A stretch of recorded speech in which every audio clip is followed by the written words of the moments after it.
Welcome to Hurrdat Sports Live. Here's Hoiberg, left hash mark. Prager, Mast. My money's on Rienk. Mast drives the ball all the way in. Shot block, got it back, puts it up, no good. Ball tapped out of there. Hoiberg taps it out. It's Sanford, puts it up, got it! Bang! Oregano!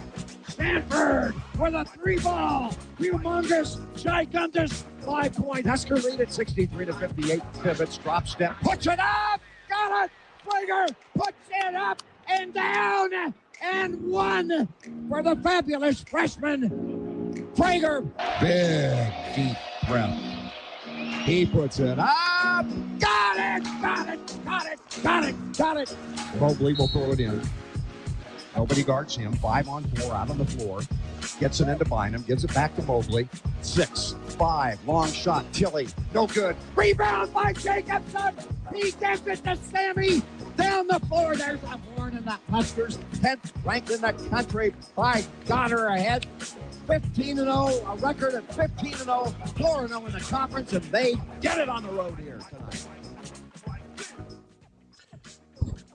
Good morning. Welcome in Hurrdat Sports Live, presented by Next Gen Male Medical. That's DB. I'm Ravi. Lulla here at Hurrdat Sports Bar and Grill. What's up, DB? How we doing? I'm doing good. Not as good as Nebraska ball. Man, I just hear a lot of yelling. I'm concerned about Kent. Can I be honest with you? I'm worried. No comment, man. Jeez. I'm worried he's not going to make it through the end of the year intact. Unbelievable. Yeah. I'm concerned. It feels like he starts the games hoarse now. I don't know. I just want it to be about the sports. And listen, That's all. just That's all. hear my heart. I love Kent. You can't stop it. I know. I do. No, that's mine. Can't stay here. All right. Hear my soul. I don't know. I'm just say, not hating on Kent at all. I have a very fond spot, soft spot for Kent in my heart. Grew up listening to calling Husker football games in the mid '90s. Like, I love Kent, but I'm concerned about what's happening right now. Yeah. Puts it up. God! Okay. Okay. I'm concerned. I don't think you can do that healthily for 20, however many more games we got. I'm worried. Anywho, I'm worried. Lot going on. Lot. He's not a young man. I'm worried. No, I know. It was weird too, because when I left, a couple of guys were like, "Wait, you don't think Nebraska may win, but you like them to cover?" I was like, "Yeah, it was probably a 1-point Ohio State win." Yeah. Nah, Nebraska's just not having it. What'd your boy say? I like Nebraska. Yeah. And the funny thing about them is still after – I mean, it's not like they're Vanderbilt. I mean, has Vandy played anybody ranked? They don't have a quad 1 win, do they? I don't believe so. I mean, they're not Calipari, like 9-3, right? People love them. They got all these young freshmen. They still don't look like they can play any offense. Ken Palm likes Vandy dramatically more than Nebraska. So here's the thing about Vandy. And listen, I'm not necessarily poking holes in Vandy, because I told you yesterday off air. Mm-hmm. I like Vandy. Yeah, absolutely. They just don't have a lot of good wins. Now, offensive and defensive efficiency, I mean, they're top 20 in both. So that dog's going to hunt. Their best win is St. Mary's. Yeah, Now they smoked them. Yeah. But yeah, that's St. Mary's SMU. They had a good stretch there end of November. Yeah, so I don't – there's lots of things I think you can poke holes. Mm-hmm.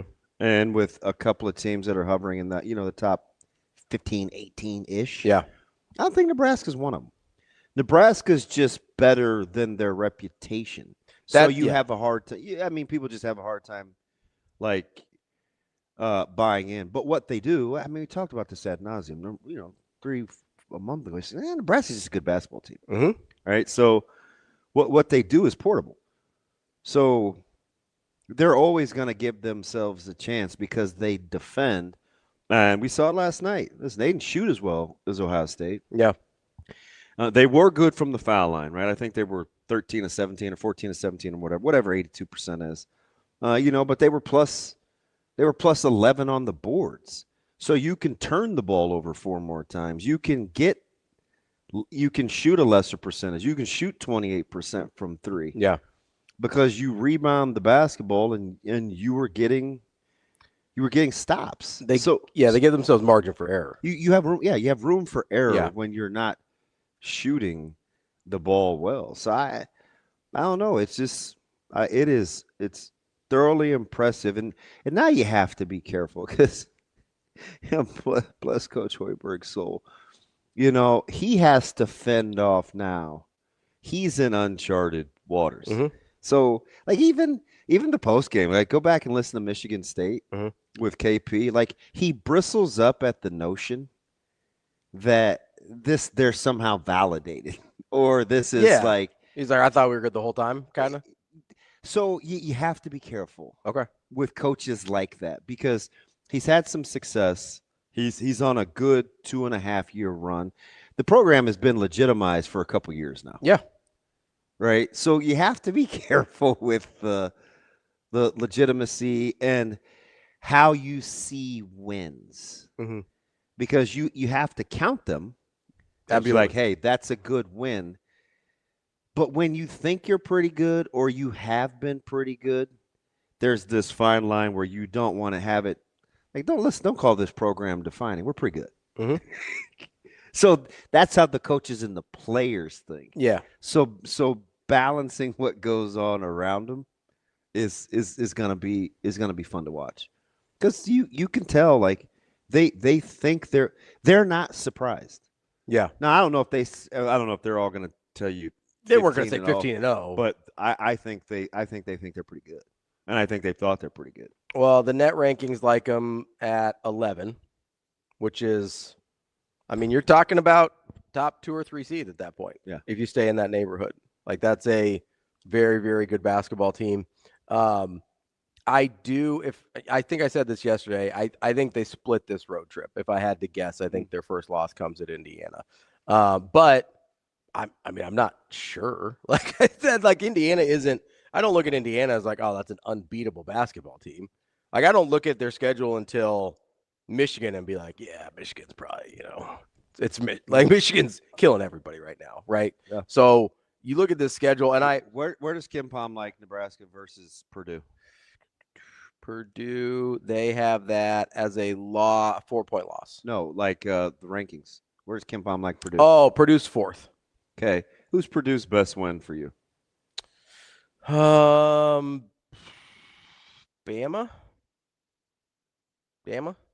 Bama better win than at Michigan State. No, I don't think so. I think they're in the neighborhood, but just for laughs and gigs, just for comps. Yeah. I mean, I don't.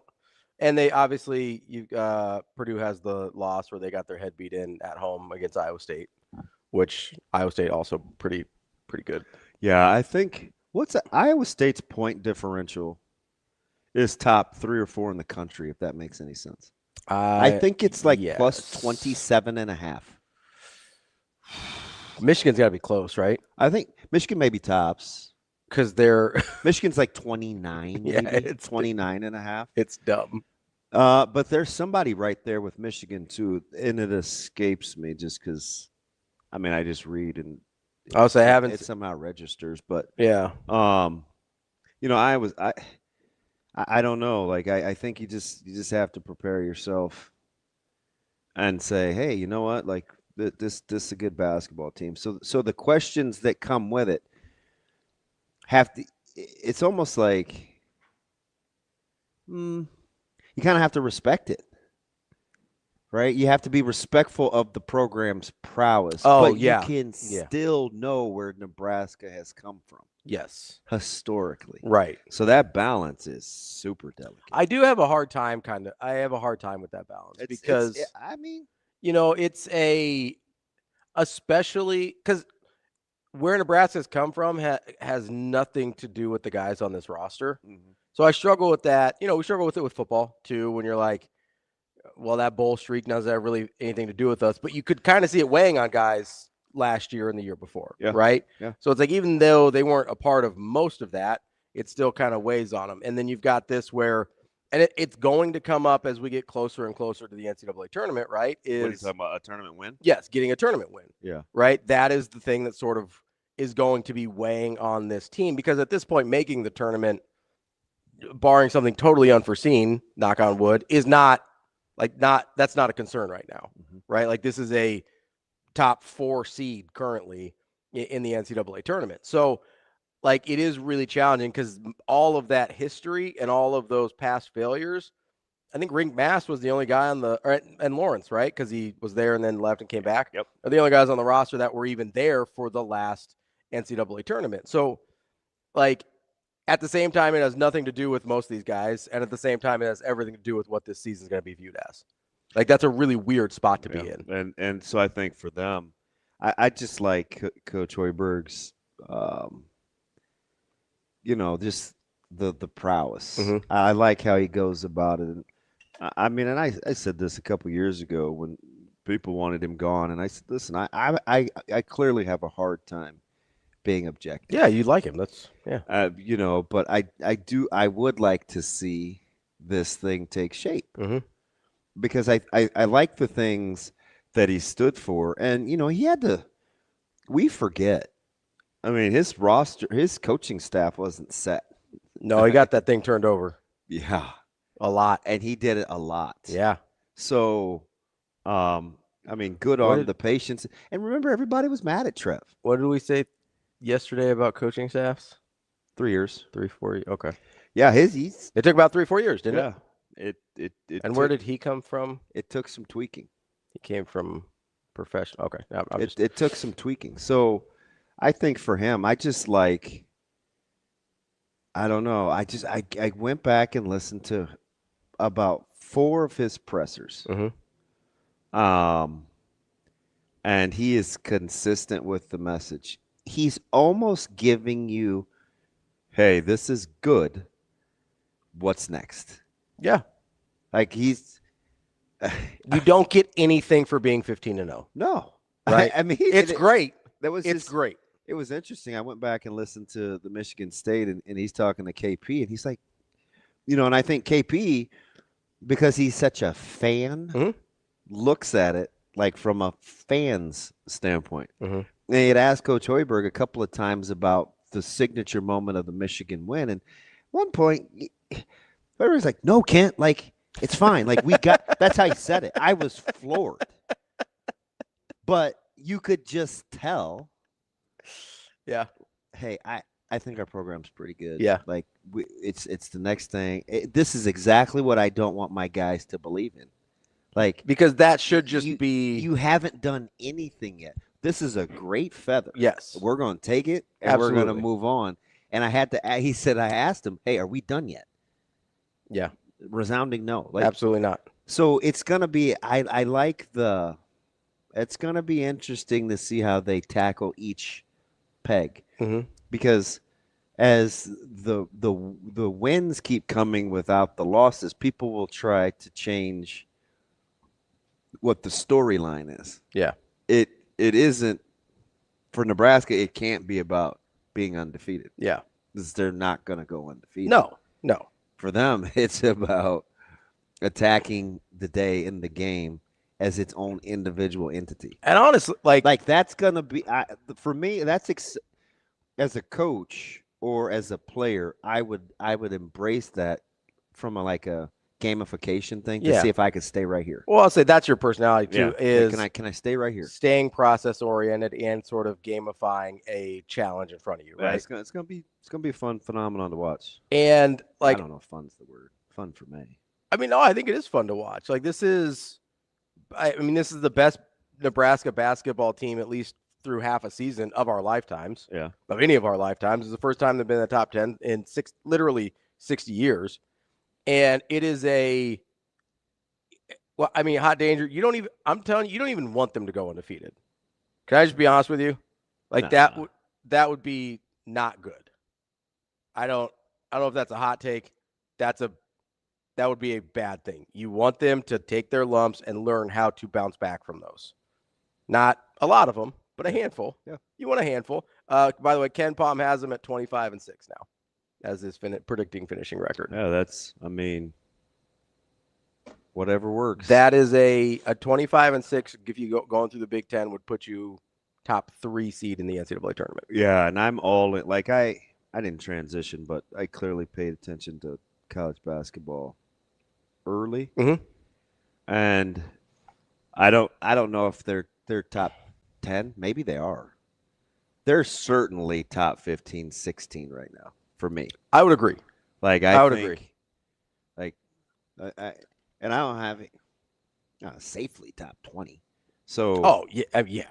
I just you cannot name 20 basketball teams better than Nebraska. I can't. I think you have a hard time getting to 15.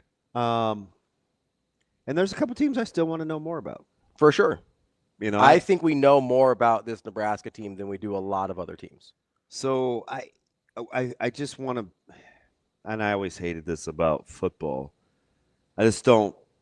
The better job they do of not every game being a referendum, the better the program's going to be. I mean, basketball's past that, aren't they? Because they've exceeded history. Now, I think it changes a little when you're starting to become your own benchmark. Sure. Yeah. They haven't really. I don't know how fast because they haven't done it long enough yet. Yeah, they haven't. I mean, but I think that's how you got to coach it. They haven't really exceeded history until they get an NCAA tournament win, though, right? Like they've had good runs before, not 15-0, obviously, but they've had good stretches where they've never been top 10. Not in recent, but like they've been a ranked team. They've beaten really good teams. They've had good runs where they make multiple tournament bids over. They've been top 10. Yeah, that's right. I get it. But pretty good. Oh, absolutely it is. But I don't think it's so much. I don't know. For me, it's the ranking is nice. Obviously, it's nice validation for how other people view the program. But in terms of what they've achieved, I think at least in the Hoiberg era, they've gotten past the referendum thing. Yeah. Even without having gotten to the big elephant in the room, which is the NCAA tournament win, right? Yeah. It's just which is a hard thing to do. Yeah. So just a fun it's a fun team to watch. Yeah. You see why Thornton drives me crazy. Yeah. Yeah. I mean, I hate watching this game. I don't know why, but he just bugs me. He absolutely bugs me. He's usually tougher on Nebraska than that, but there's guys like that. I mean, there's guys that are very, very good that I mean, borderline all-timers. Yeah. That I just don't like. And it's not I'm not like poking holes in their resume. Well, like Jokic. You're not a big gent guy? What? It's Jokic. Just basketball players. Yeah, you're looking at former Buckeyes. No, just basketball players in general. Like basketball is so weird in that, I mean, this is how you are with running backs. Yeah. If something just doesn't fit your eye, you're like, I don't care how good he is. He's not my guy. Yeah. I'm just out. That's the same thing. Like Jokic is the biggest I have no holes to poke in his resume. I just don't like watching him play basketball. Yeah, statistically, it's incredible. No, he's killing people. Micah, he and Caleb were arguing yesterday. Micah said Jokic cheats at basketball. He said if he touches the ball anywhere within 10 feet of the rim, it's either a free throw and assist or somebody else gets a bucket. And I was like, oh, technically, I maybe gets an assist and somebody else is No, you're exactly right. Caleb goes, how's that cheating? Micah goes, it's just not right. It's just not right. I mean, I've got some issues with the numbers because of like pace and the rest of the league and things like that. Like everybody's numbers are a little inflated right now. Yeah. Like Kobe scoring 35 a game in the mid 2000s is different than somebody scoring 30 a game now. Like that's a different deal. Yeah, you see all the 50. I mean, Austin Reeves went for 50. Yeah. Like, I mean, no disrespect to Devin Booker, but Devin Booker has a 70 burger on the books. Yeah. Like, what are we talking about here? It's hard to believe that we don't still. Like, well, we haven't really got into NBA. But Jordan doesn't have a 70 burger on the books. Yeah, I know. You know what I mean? Like, so like. Remember Devin Booker's pretty good at basketball. That's fine. He's not a more prolific scorer than Michael Jordan good at basketball. I understand. Like, come on now. So I have some. That's a different story for a different day. That is. TK taking a random pot shot at Burrow. What? Joe? Joe Burrow 2019 stats. Heard you say the word inflated. Oh wow. How about Zach coming back? good for him as a Yeah, I'm former Former Husker. Husker. Yeah. that was I thought he was in some trouble. yeah. Carroll didn't survive my pop tire. Carol. Carol. You popped tire yesterday? Oh yeah, yeah. Right after we left? Yeah, on the way home. Oh, jeez. Dunzo. How'd that? Just run over something? No, dodging. So the truck was coming into Restaurant Depot, and a couple things fell off the back. Yeah, so I went left, and yeah. Was it like instant flat? Yep. I So didn't even know that could happen until it happened to me. I was like, oh, does this really happen? And it's like, boom, gone. So I'm literally only 74 seconds away from my house. Yeah. So I get it there and Just kind of limp it home. Lupe to the rescue. Man, you owe that man some more tequila. Oh, so I'm actually helping this time with the flat. Yeah. We're looking for the grooves, and he puts the donut on, and he's like, "Hey, you got anything I can sit on?" I pulled the cooler over. It's just two old guys sitting in the garage changing them. Well, actually, he was doing all the work, but yeah, I put a new one on. How old is Lupe? Lupe's probably, I'm gonna go 64. Oh, for some reason I was picturing him younger. Well, he's yoked and he's very clean. He's edged up. He's got a great gray goatee. Yeah, he keeps it clean. Yeah, and he's a good looking dude. Yeah. For some reason in my head, I was always picturing him around my age. Oh heck no. He's older than you. Yeah. Oh man, there you go. Oh yeah. Lupe's staying after it. Yeah, Lupe. I'm telling you, man, the dude hits the heavy bag in the garage. He's inked up. Yeah, Lupe don't play. Raiders fan. Lupe looks like a Raiders fan. That makes sense. No, yeah, he looks like Raider fan. I saw 78 Lupes in one tent outside Allegiant.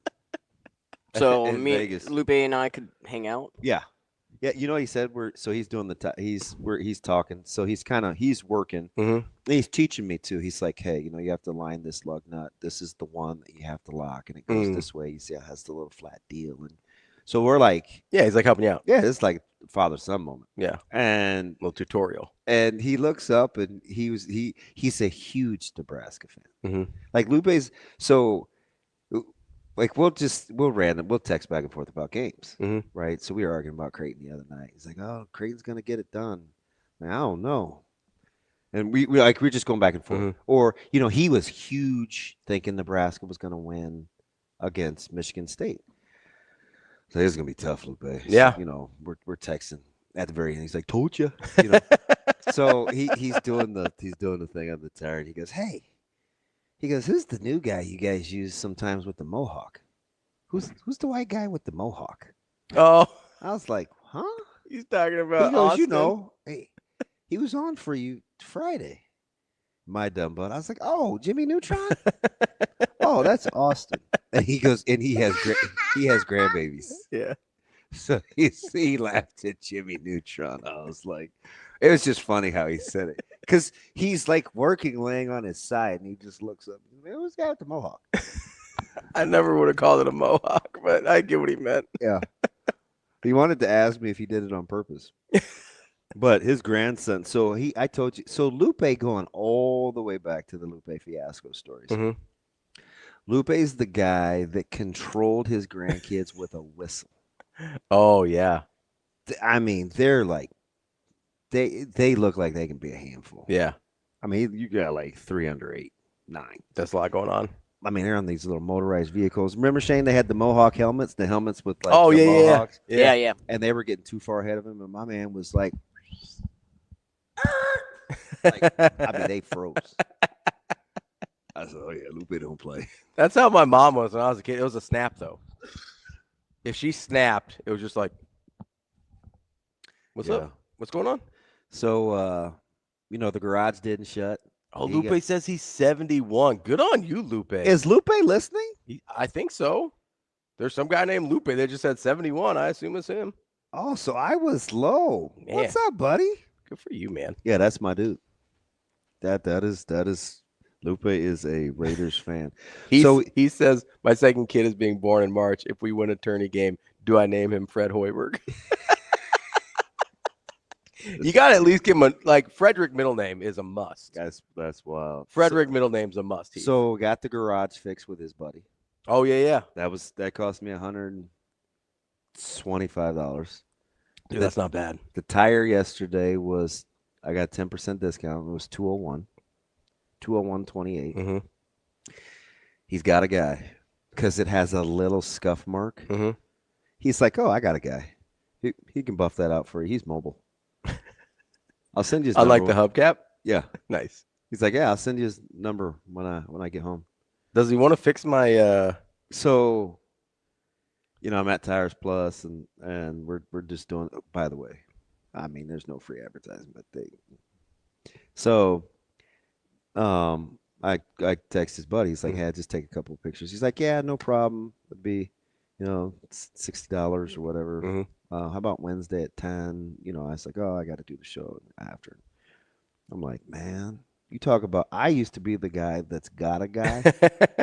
I'm keeping all these guys in the stable. Yeah. Every last one. And they work quick. Now you just got a guy that's got all the And guys. now I'm spoiled because I'm getting within 48 hours, sir. I mean, Lupe was at my house in 10 minutes. Dude, it's nice. He had his grandbaby home. He's like, oh, you want to bring Zoe down? We can have some tequila. I was like, 1 o'clock, day drinking. Hey, that's the sequence. Could I take her down there or not? I better not. It took some discipline. I was going to say. No, Lupe gets zero cares. Interior battle there. Oh, it was tough. He's 71, man. He's done caring. His best life. He's done caring. He's like, yeah, I'll come back this weekend, get those Christmas lights taken down. Man, he's taking care of you. It's my dude. Taking good care. I know, man. No, I got no problems with old Fiasco. Oh, man. We love Lupe. Appreciate you chiming in the chat, Lupe. The basketball, 71, he looks sensational. Man. I'm telling you, he's yoked. The funny, also, when you're hitting a heavy bag. Did I tell you the crabgrass story? Lupe has no crabgrass. Huh. And I was pretty pissy about crabgrass last year, and I was going back and forth with Sauter about how to get rid of crabgrass. Lupe is like, I joked. I went into character. I was like, he's like, at this day you do this, and then yeah. That's Lupe. Yeah, Lupe has no crabgrass. Rico says Lupe sounds like we would be friends. I think you guys might have some things in common. I don't know. So here's the thing, Suave. Lupe's funny. Mm-hmm. He's not super sarcastic. Yeah. So I don't know. Suave may have to rein it in. Puerto thinks everybody is friends with him. Everybody. Well, I could see that. His default. He carries himself with some joy. Yeah, he's a gregarious type even of when he personality. Drives me crazy, which most times is about me. It's not anything outward. Yeah, I still think he's harmless. Yeah. But I don't know, man. That'll be the type of guy you wake up and you're missing one arm. And you're like, what happened? I got you. Yeah, we would be cuffed. We'd both be in trouble. We'd be cuffed together, and he's the guy that would cut my arm off so he could get free. Yeah, that would be him. That'd definitely be Austin. Well, he comes across as selfish, though. Austin's chopping that arm off. He's like, I'm out. Listen, Austin rides for AJ. Yeah, I don't have any problem seeing through that. I don't have any. I mean, it's like Austin's kind of one of those guys. It's like, all right, well, where's this going to get me? Beneficial? Cool, I'm in. Make it right. Amazing Daniel says, nobody likes sarcastic people. Okay, Daniel. Yeah, so he's one of the few guys. Yeah. I didn't get a Steelers text from him. Oh, really? Yeah. Shoot, Keith Mann was up. Keith Mann and I were going back and forth about the Steelers forever. Yeah. Oh, yeah. I told you, it's 2 inches from my television. Just right up here. Yeah. I'm like, come on, man. Is that why you got the new readers? You're like, I got to do better in this? So I got these in Vegas. I did a lot of walking. These came from, I don't know, New World Market maybe or something. Oh, okay. You're talking about those thick ones in the burlap sack that I got? Yeah. Yeah. I was pretty bummed. They're $18, so between all the impromptu repairs, I'm broke. What's the These, like this? what do we got here? It feels like that is nice. Yeah, It kind of looks like a koozie.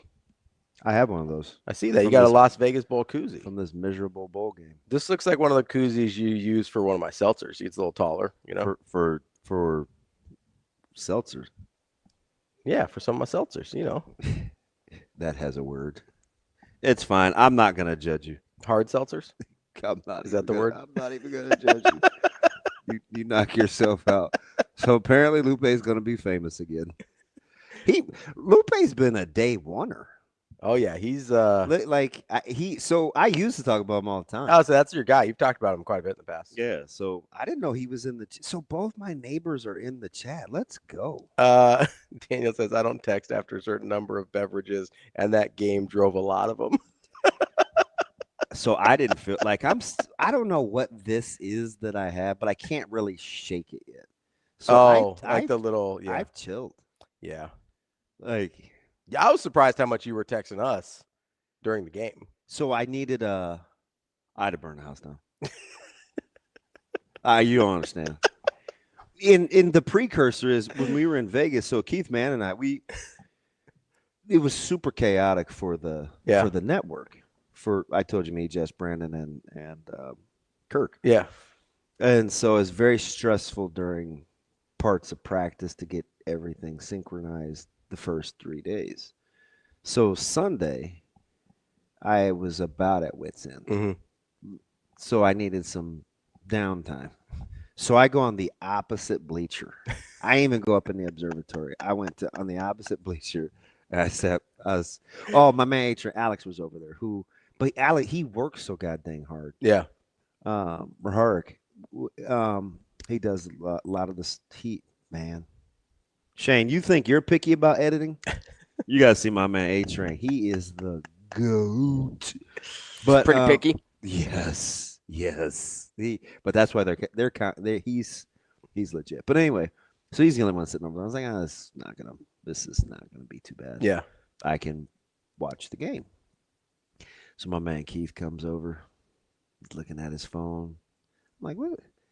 He's usually pretty busy. What's he doing? Mm-hmm. Dang it. The Brown? I said, Keith, you watching the game too? Come sit down. So we literally we're 25 feet from each other, but we're both watching the Cleveland. We get back on the bus. They're going to the Giants game. We're texting about the Steelers. So we were just mad that they were in that position to have to play the Ravens. In the first place, yeah. Yeah, I'm like, if you can't beat the Browns to clinch a spot, and we both had resigned ourselves. We're like, we're 1-7-1 the last 9 against the Browns. He goes, yeah, but we're 9-3 the last 12 against the Ravens. And I was like, crack statistician, attaboy, give me hope. But I don't know if either one of us thought we were going to win Sunday. Certainly not like that. No. No. Although speaking of mixed extra points and missed field goals last night, that FCS game last night was wild, sensational. Hey, shout out Illinois State because Montana State is a wagon. Well, they upset NDSU to start this thing, wagon, and they were just running through teams as an underdog. I love the FCS tournament's incredible. Yeah, it's it's incredible. I love it. I don't watch a ton of FCS football throughout the year, but like the playoffs are incredibly well done. Yeah, I can't wait to watch Anthony also at SDSU. Yeah, because they're gonna make a run. Absolutely. I also no pressure. DJ, no pressure. I also that's a long tournament. So it's like 6 weeks. Yeah, it's a long deal. I also got to give shout out to the Illinois State quarterback. He was like testing his blood sugar on the sideline, like ripping insulin shots. You're like, that's my guy. Yeah, I thought you listen. If the store was open or you could order, would you have rocked some Illinois State? Oh, gear? If I could have found a jersey, I'd have given him a little NIL money. Number 11 for the Redbirds. Let's go. Speaking of which, did you see the D3 cross country guy? He's basically an Olympian. He's got Olympic level times. Mm-mm. And I can't hear. I got to remember his name, but he couldn't afford to go to school because he worked the graveyard shift. Then he would go run. Then he'd go to school. Then he worked the graveyard shift. Mm-hmm. So he wasn't making enough money to go to school. So, and I'll get to school here in a second. But the gist of the story is they did a GoFundMe for him, like the community, because he's an elite level runner, and raised, I don't know, whatever it was, $6,000, $6,500, whatever, right? Paid for his tuition. NCAA tries to rule him ineligible because the GoFundMe account wasn't legitimized. And I'm like, you got people bidding on players. You have tampering. You have the whole nine. And you're mad about a $6,500 D3 that they GoFundMe. raised money for this guy? I swear to God, man. Like, I was like, huh. You got guys that were dead ass drafted in the NBA draft. Oh boy. Committing to Baylor or whoever. It's not just a Baylor thing. I don't want to throw Baylor under the bus. But you got guys that are actively having played in the G League, trying to figure out a way to get back to college. Yeah. And the NCAA is like, well, what are we going to do? Because the players know that somebody's going to pay them. And the players also know that is the second they sue the NCAA, they will cave. Yep. Because the NCAA has been getting their head kicked in on lawsuit after lawsuit after lawsuit, and they're going to continue to get their head kicked in on lawsuit after lawsuit after lawsuit because nothing they've done for the last 100 years is actually legal. I know. Like, that's the part we sort of glaze over with the NCAA is the reason they're letting, the Fedor Zugic's of the world and the entire Illinois roster and now these guys in the G League that have been drafted. The reason that that's happening is because the NCAA can't afford more lawsuits. You are the reason. Who was that guy? Hoobastank?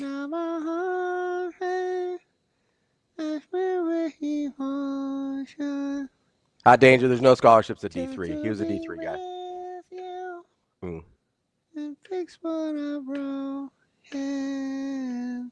Who sings that song? I don't even know what song you're singing. No, I'm past that. It's You Are the Reason. I don't know. You want me to Google this for you? Yep, because it's going to drive me bananas. What? What? It's going to drive you bananas not knowing what it is? I would never use that stupid term. I've got a Callum Scott. That's it. Okay. Drive me bananas? Does that even remotely sound like anything I would say? It doesn't sound like remotely anything that any human would ever say. Drive you bananas? That drives me bananas. Do you feel better, Shane? I think you gave me the ick. But unlike you, it doesn't change my mood. You were Timmy Crabapple yesterday. Yeah, I was Timmy Crabapple. He said, "Yeah, Captain, man, I'm not doing this today." What are we talking about? Either make an allegation, shut up, or you're getting blocked. What happened? Move on. What are we doing? So I can't read. Man. He just keeps bringing up Sandusky in relation to anybody. He's pushing your he's not usually like that. Like, either make an allegation or stop doing this. Oh, boy. Come on, Cappy. Like, and then Texan DB is not going to save you this time. Juan, karaoke. Like, we're not doing this anymore. Right. If you have something to say, say it. Otherwise, just knock it off. All right, let's chill, Cappy. Let's chill. That's a guy moment. Let's chill. Captain, what's your point? Hey. What's your point? Hey. Make an allegation or stop doing this. Hey. I would rather talk about DJ Lagway, future Nebraska quarterback. If that's the case, we're in trouble. Hey, JD, we're going to get to wrestling this week, I promise you. The number of people that tag me in those posts is astronomical.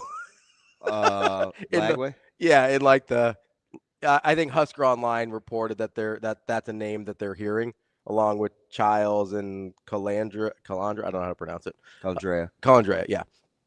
And so that's everybody's name. We're so this groupthink thing is funny. But anywho. But so I got tagged in that a million times because they're just like, Ravi, you good? this whole So no, I'm not good. So like I said, I can make anything competitive. Yeah. Right? Yeah. I never, ever, ever, ever, ever thought nobody cares, I don't think, on their end, because nobody's really clamoring to hang out with me. It's gonna test my friendships. Yeah. Oh yeah. It is. The level of pettiness and seeming joy people get from struggling is mind-boggling. Oh yeah. Like, I'm floored. Yeah. I'm like, I can't believe this is who you really are. Oh, there's a lot of them.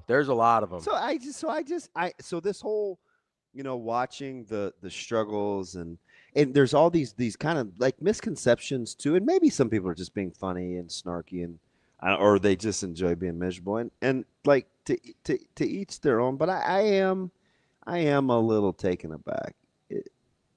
It's just like, man, I think I misread this. Well, so you know what it is. I think personally, I think there's a certain camp of people that have decided that they're out on this coaching staff, and so anything negative that happens, they like being right.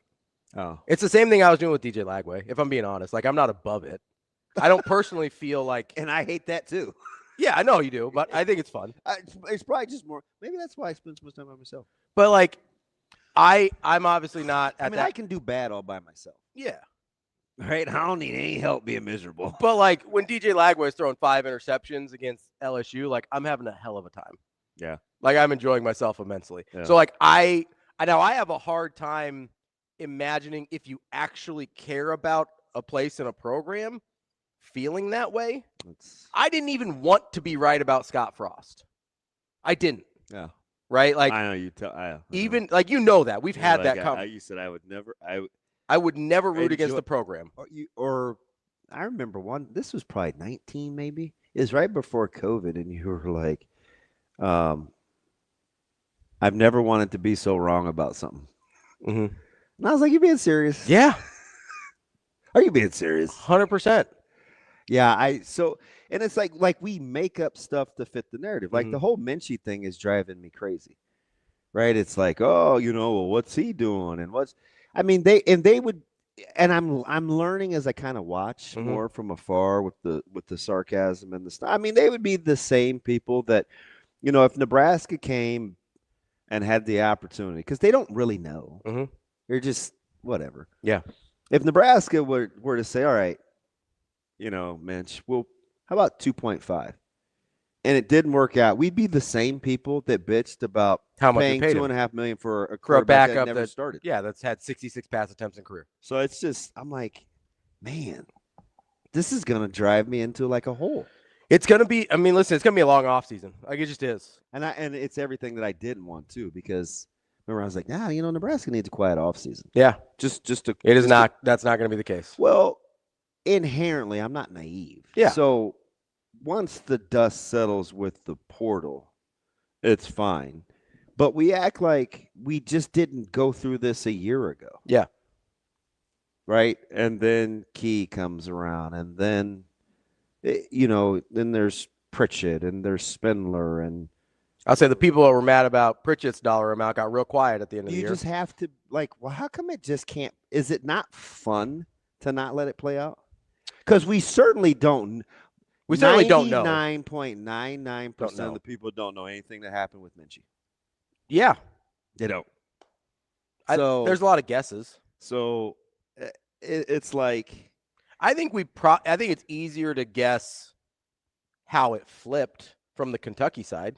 I mean, I could understand being out on college sports way more than I could understand being out on Nebraska.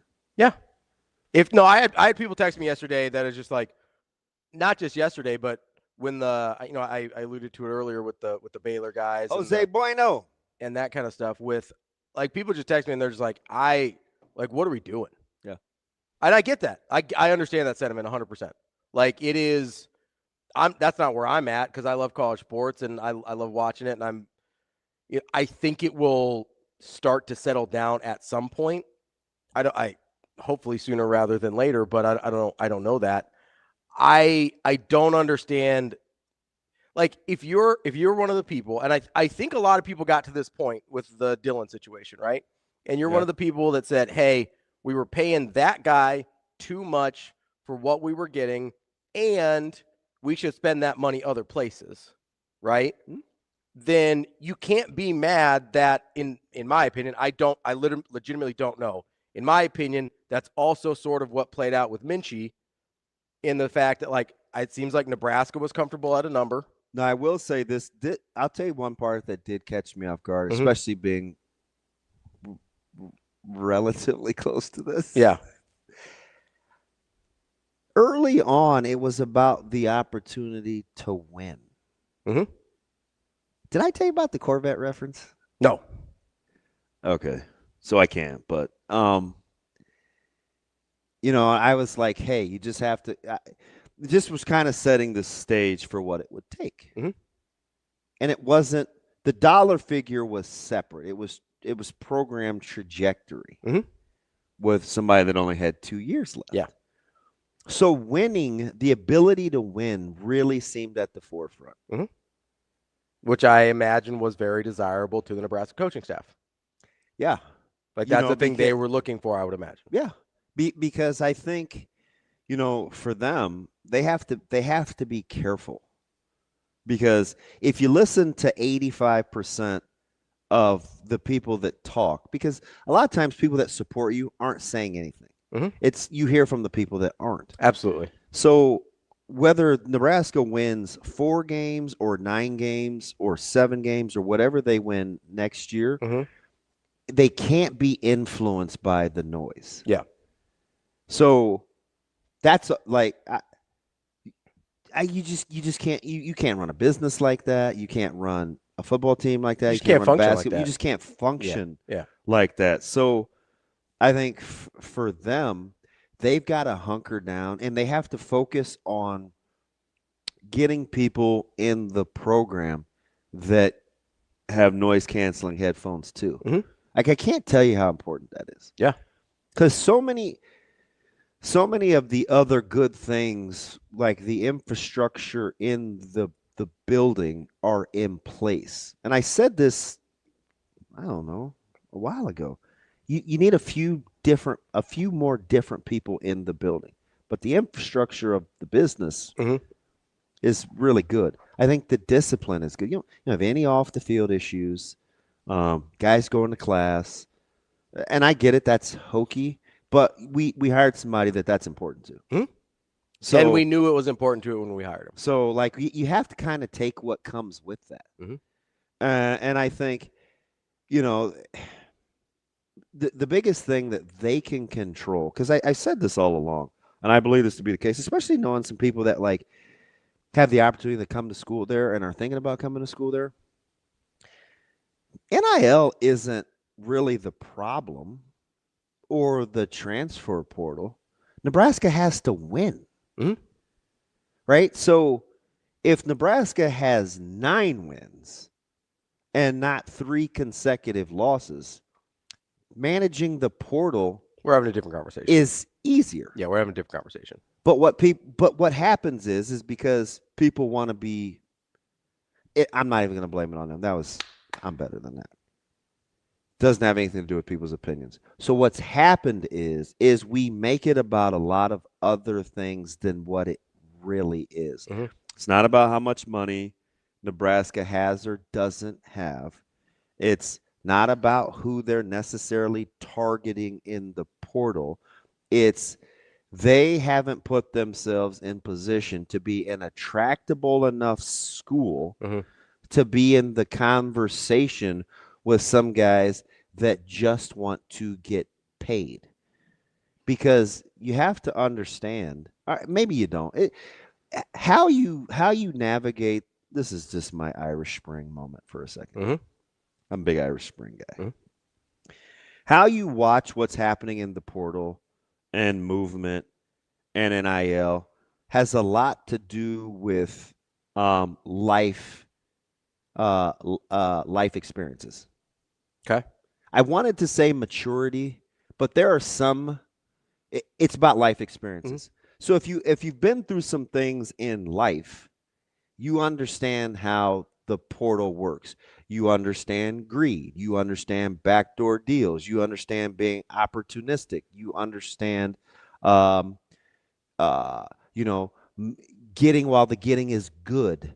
You understand money versus situation. You understand. Yeah. If you've left money on the table for peace of mind, you understand that. If you've played it safe in your life, you have a different vantage point of how you look at the portal and the freedom of movement.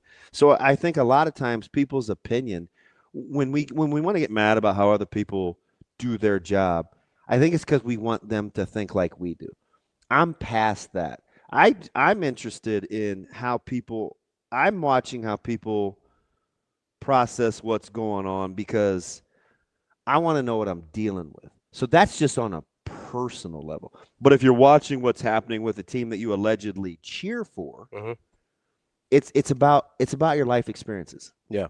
It is. If it's just interesting, like people that have strong opinions that need to be right versus wanting to get it right, or I told you so's, or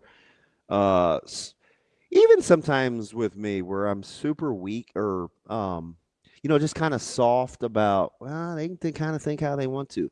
Like do you know where that shows up in my life? Like I've been a guy that's been ran over before, right? So all one thing isn't good or bad. Yeah, like I'm just saying whatever it is. Yeah.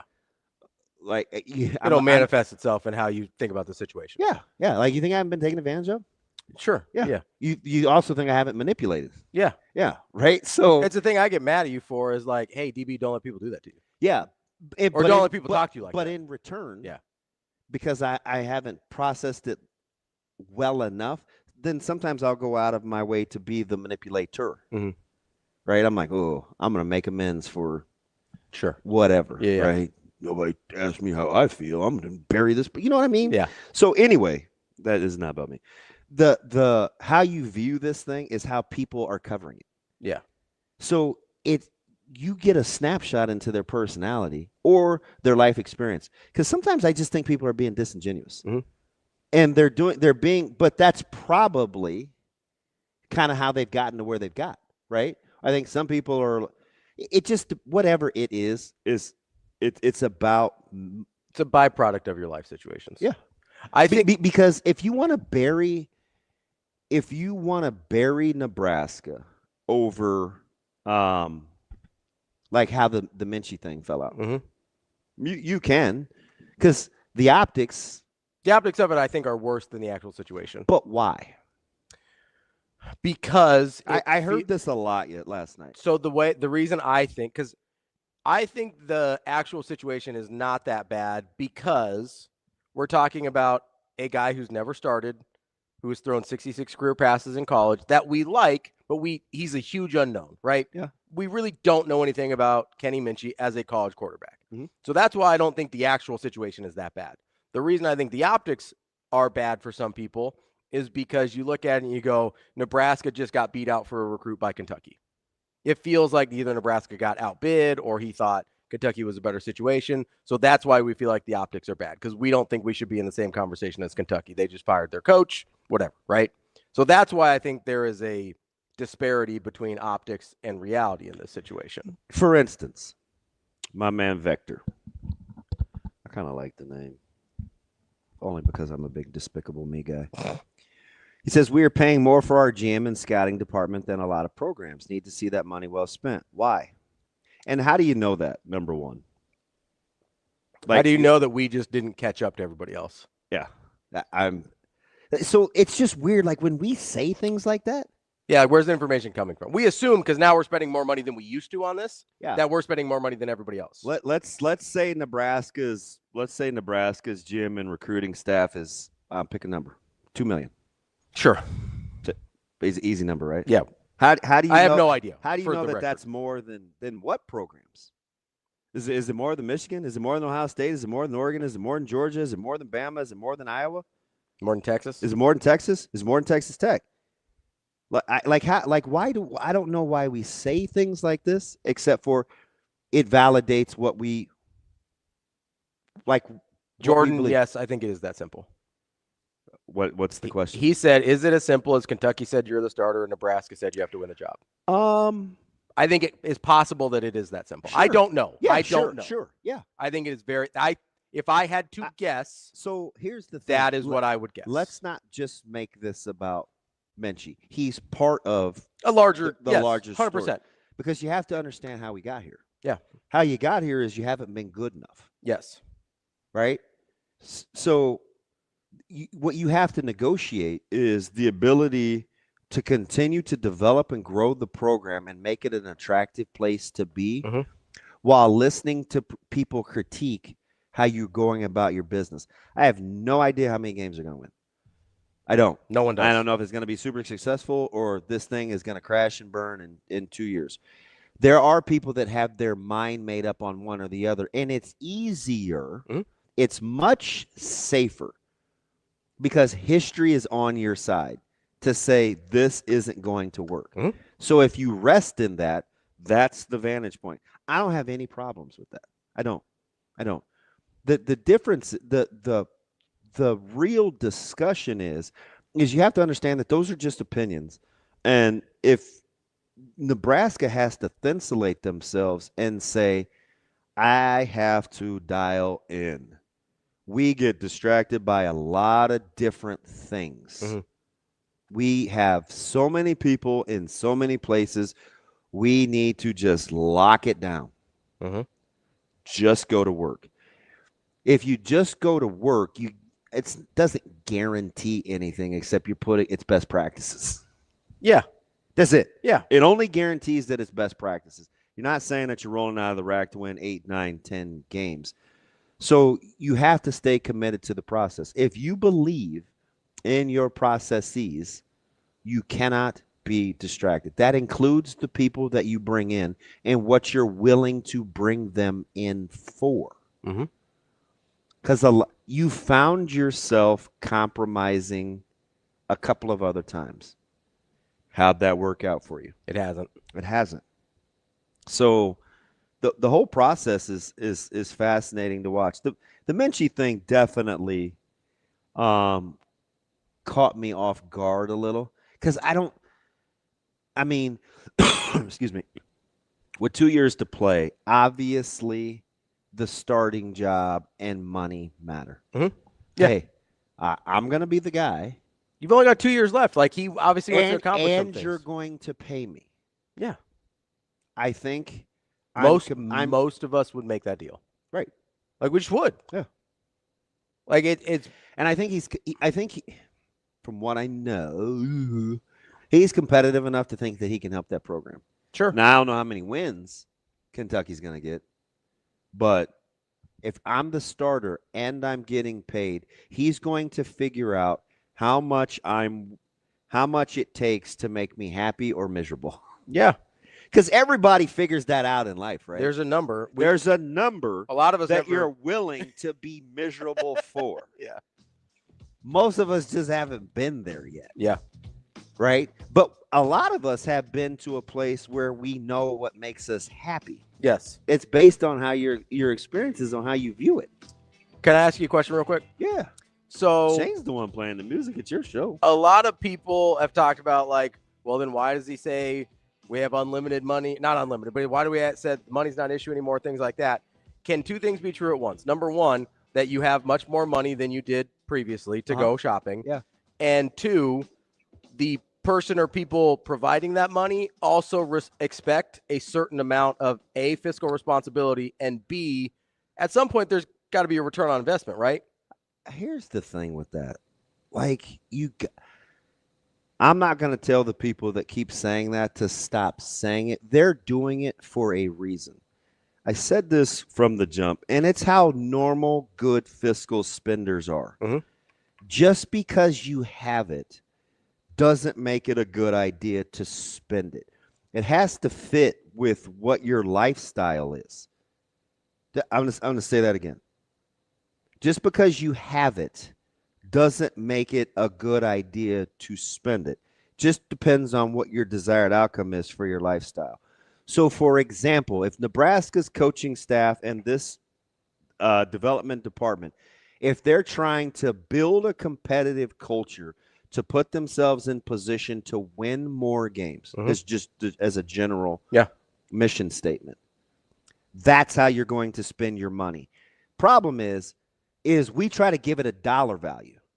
Well, that should be worth $3 million.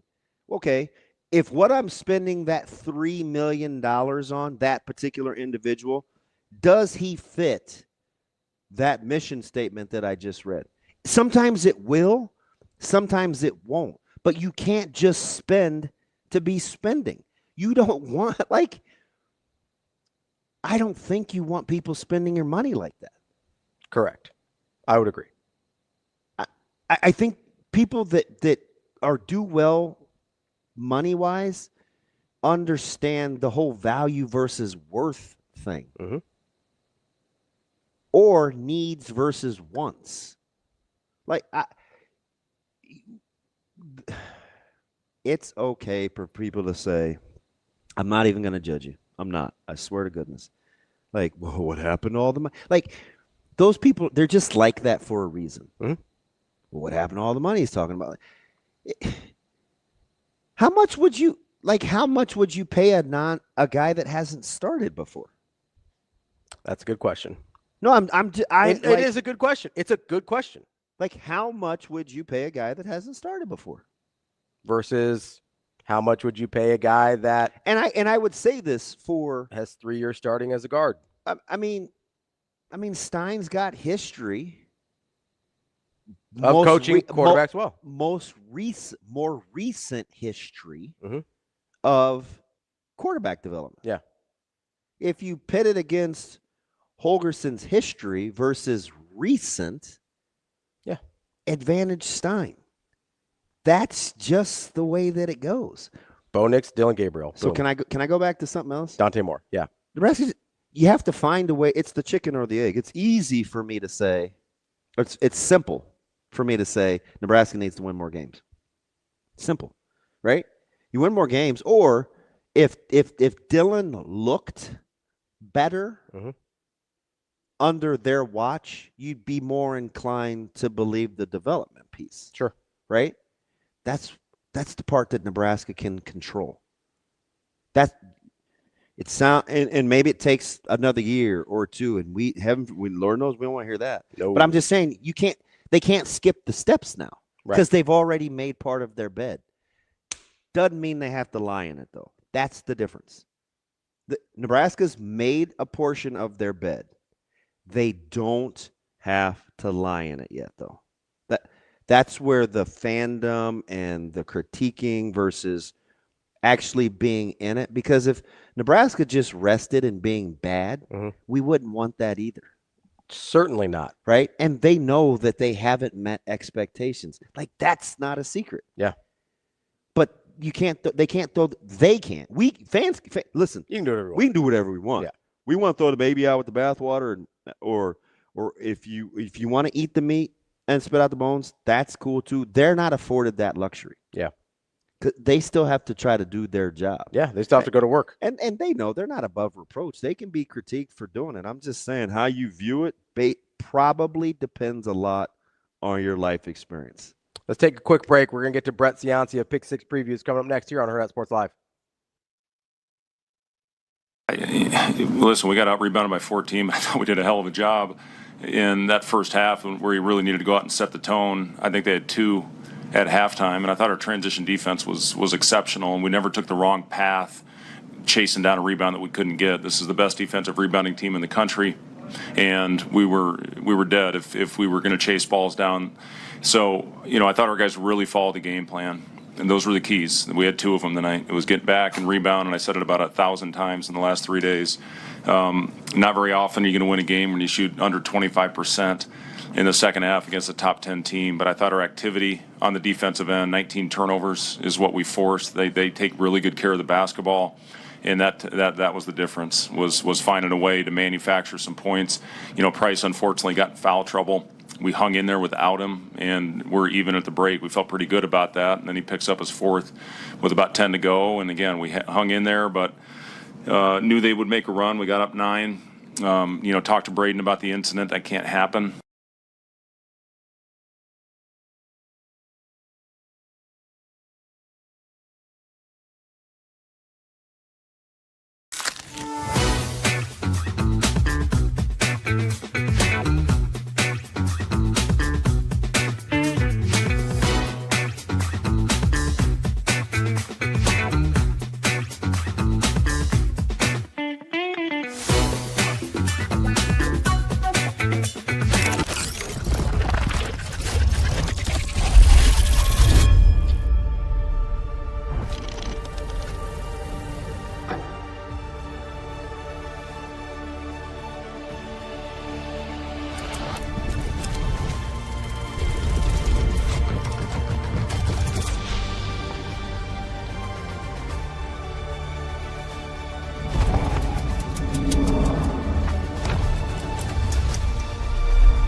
You're listening to Hurrdat Sports Live.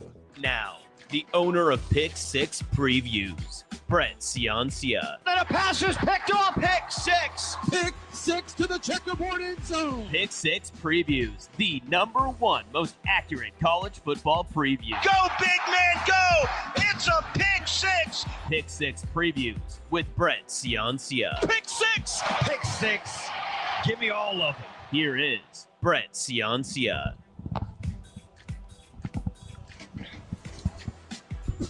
Welcome back, Hurrdat Sports Live, presented by Next Gen Male Medical. That is DB. I'm Ravi, Lulla here at Hurrdat Sports Bar and Grill. We are joined now by Brett Ciancia from Pick 6 Previews. Brett, appreciate you joining us this morning. How you doing? Happy New Year. Thanks for having me on. Exciting quarterfinal round, big Final Four coming up. Can't wait to break it down with you guys. Hey, so it's interesting. I asked you this was last week, because we took a little time off. When I said, hey, is it weird that Miami can make the case that they've got at any point the best offensive and defensive player on the field? And we kind of hem-hawed around over that. Are we now, or is Cristobal now past the the coaching portion when we look at Miami?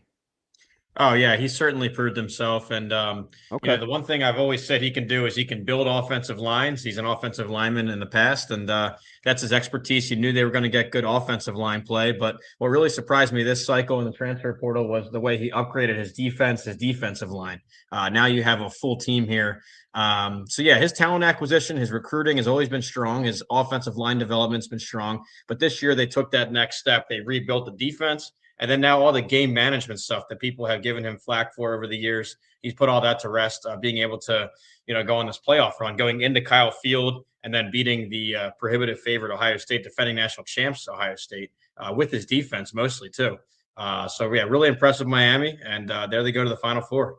How do you feel about how they've sort of dealt with, sounds too negative, but handled Carson Beck's role on this team, considering some of their other strengths, and they don't necessarily need him to be a superhero? Yeah, I think you're exactly right. They don't need him to be the hero here. And it's a contrast to what you have with Ole Miss, who they're playing is Ole Miss. They need Trinidad Chambliss to be the guy. They need him to go out, get 350 passing yards, 100 rushing yards, make those crazy scramble plays that he pulled off against Georgia. So Ole Miss is reliant on Chambliss to be the guy. With Miami, they don't need so much of that from Beck. They just need him to stay ahead of the chains, which they did, and then convert third downs. And they were really efficient with that, Ohio State couldn't get them into second and longs or third and longs. They were always ahead of the chains. And then when push came to shove on 3rd and 4, Miami kept getting it. So he has just enough mobility, just enough poise to get those 3rd and shorts, and he did everything they asked of them.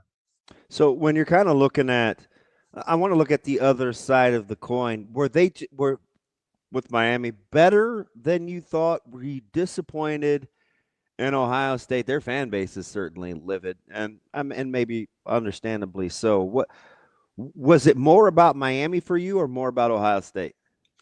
More about Ohio State, honestly. I think that Miami proved themselves when they beat Notre Dame in week 1, and I thought they proved themselves against Texas A&M. I thought they proved that they were a legit top 10, maybe even top 6 team in the country. I thought they were there. With Ohio State, I thought they were by far and away the number 1 team. They were 12-0 coming into the postseason, riding that huge playoff run from last year. You talk about they had the Heisman candidate with Say, a quarterback, 2 of the best receivers in the country, experienced O-line. And then the defense had 4 All-Americans. No one else even had more than 2. So throughout that game, I kept thinking, where's this All-American defense? Where are these playmakers? Who's going to make the big play? They needed a momentum shift, and they never really got it. They needed a key 3rd down stop, couldn't get it. So that was the bigger storyline to me, is just where was Ohio State's playmaking defense, and where was their killer instinct on offense?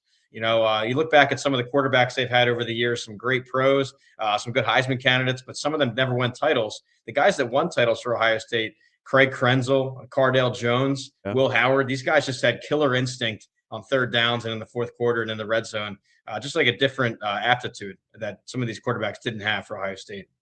It kind of is funny. Like when you go off the list there, it sort of is funny about all the high-profile, great quarterbacks that have come through Ohio State versus the ones that have actually won the national titles there. Like, it's a little amusing to me. But I wanted to ask you, were you more surprised by that result, Miami beating Ohio State, and in the fashion they did, or just how dominant Indiana looked against Alabama? Because, like, obviously we know Indiana's great, but they did to Alabama what Alabama used to do to everybody else, and that was sort of a weird, bizarro world moment for me. Yeah, that was almost like a changing of the guard, like the old world, the Saban dynasty, all of that. When I launched Pick Six Previews, it was 2012, and back then it was the peak of the Saban dynasty. They were winning national title after national title. And on the flip side, Indiana, you would just pencil them in towards the bottom of the Big Ten every year. The Big Ten leaders division, the Big Ten East, they were just the easy pick to throw at the bottom. So it's crazy how 14 years later, how that has shifted. But, yeah, they flexed on them. And, guys, we've seen Indiana do this to teams in the Big Ten. We see them do it against some non-conference teams, but usually the bottom of the barrel teams. They would really flex on them. But to see them do that to Alabama, who is well-stocked with 5 stars, future pros, all-conference guys, that was shocking. So, yeah, my hat's off to Indiana and Cignetti.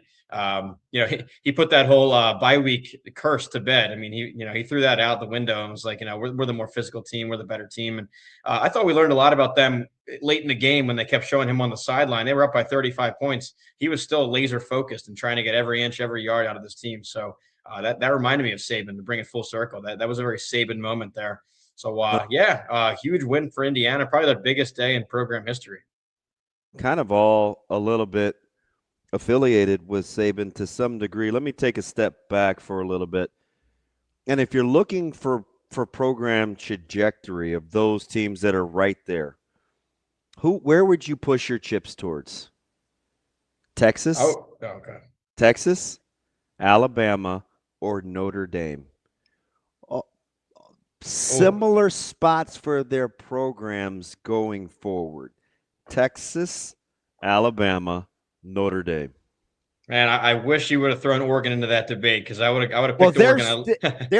I know where Oregon's sitting. You already see that one going the right way. I hear you. I'll go with Texas. I just think that if you're going over the long term, the long scale of recruiting, I think that they're going to have the bigger resources. They have the location. I know Alabama went under a great hot streak of recruiting under Nick Saban, probably the best run ever in talent acquisition. But now that the playing field has been leveled, some of the old tricks don't work. Now it's all about huge alumni bases, huge NIL funds.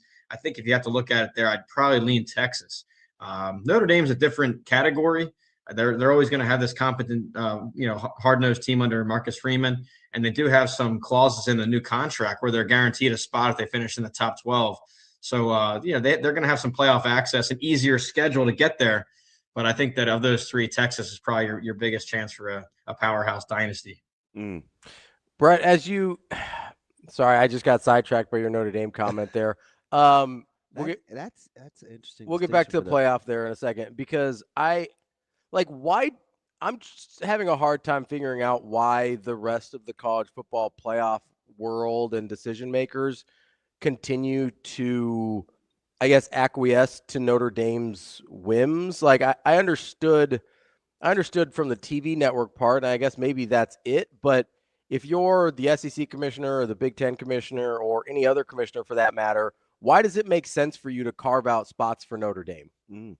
Yeah, that's a great point. I have no clue. I mean, I'd love to be a fly on the wall in some of these discussions they have behind closed doors, the commissioners and the networks. And they must have some kind of leverage in there. It's interesting. What I would really like to happen is see them cut out this ACC contract they have, where it's like they play 5 ACCs a year or 6 a year, because most of these are against empty stadiums. They're playing Wake Forest, they're playing Duke. There's just no juice to it. I want to see them get back to their old traditional schedule. If you're going to go traditional, lean all the way into it. Bring back the Megaphone Trophy with Michigan State. Go play Michigan every year. Lock in the USC. Get that whole thing fixed. Navy, Indiana, even for an in-state game, Purdue. So I want to see them lean into their old tradition. If they're really going to go all the way in, then go all the way in. But I don't know how they're pulling this off with the committee and the bylaws. But I guess, it does make sense. If you finish top 12, you should be one of those at-large teams. But this year, that would have flipped everything, guys. If they had that law instated this year, they would have been guaranteed the spot over Miami, and we would have seen no Final Four run from the Hurricanes. So very strange. We'll see if that holds up going forward. So let me ask you something about the committee and the 12. Does this year, the way that this is playing out, does you think they'll be more inclined to not panic and see 12 through? Or because of the initial scuttlebutt, because we still saw early blowouts, right, in non-competitive games, you think the committee swayed to keep it where it is, at least for a little while, despite the potential money on the table? Well, I've come to learn that this sport, at the top, the decision makers, it's all about money. As much as we hate to say it, I love the actual football of it. Like we all do. I'd love to see the competitive matchups. I like to talk about playoff size. It's all about the TV networks and their money. So if they find and they do their little research and they find that it's more profitable to go to 14 to 16 to 18, then it's just a matter of time. So, I'm a traditionalist. I love the old way of things with college football. It was the one sport that was different from the rest, and we love that about it. So I'd like to try and keep as much of that tradition as possible. I think the 12 has been a success this year. I'd rather even restrict it further. I know that's not going to happen, but I'll hold it 12. I think the only difference is maybe take a look at that G5 policy, where you should not have 2 G5s in there. I know that it's a feel-good story some years, but in other years like this one, there were not 2 deserving G5s. So close. I think if you had Notre Dame in there, or maybe a Vandy, a Texas, a Utah, somebody else, a competitive team, maybe that'd be the difference. But otherwise, it's been entertaining. That quarterfinal round was really entertaining. So, Brett, I don't know how closely you follow the FCS playoffs that just wrapped up last night. I'm just curious. It seems like there's more parity and things there in that one. Is that just a function of you don't have this whole NIL money structure hovering over it that separates teams so much greater at the FBS level, or even from the Power 5 to Power 4 to Group of 5? Or is it just that the tournament's been established so much longer that teams kind of understand their paths forward? Well, the expanded bracket for them has been around a long time. And if you think back, North Dakota State, the Bison, they won like 8 straight. So it was not always parity world over there. It was dynasty of all dynasties for about a decade plus. I think what happened is with the transfer portal, it just shook everything up. We talk about it mostly at the top. You look at the best quarterbacks, the best running backs, but that trickles all the way down. Then you have teams getting stolen from the G5, and then the G5 goes and gets players from the FCS. So anyways, I think it shook the whole thing up. That's why you see some random teams making some runs year after year in the FCS. It's just a more of a player movement, player carousel than we're used to seeing. So that, and then I guess the dynasty of the Bison receding a little bit. But yeah, I don't know. That's a good question. I don't follow the FCS as much, obviously, as the FBS and the P4. So you guys might know. It was a heck of a game last night. Very entertaining. Overtime win for Montana State. Looked like a pretty packed house, too, at Vanderbilt Stadium. So, hats off to both those programs. Yeah, Nashville does it right. And let me ask you something, generally speaking, along those lines. I think the original notion with NIL and the transfer portal, we saw the early hit that like junior colleges took, and then kind of trickled down a little bit into high school recruiting. I think high school recruiting may come back. We thought FCS may get drilled as they got pillaged for good players. Maybe the unintended consequence was with over 4,000 guys in the portal, maybe the FCS could flourish because they already play at a high level. They send guys to the pros. Think that where's everybody going to go, Brett?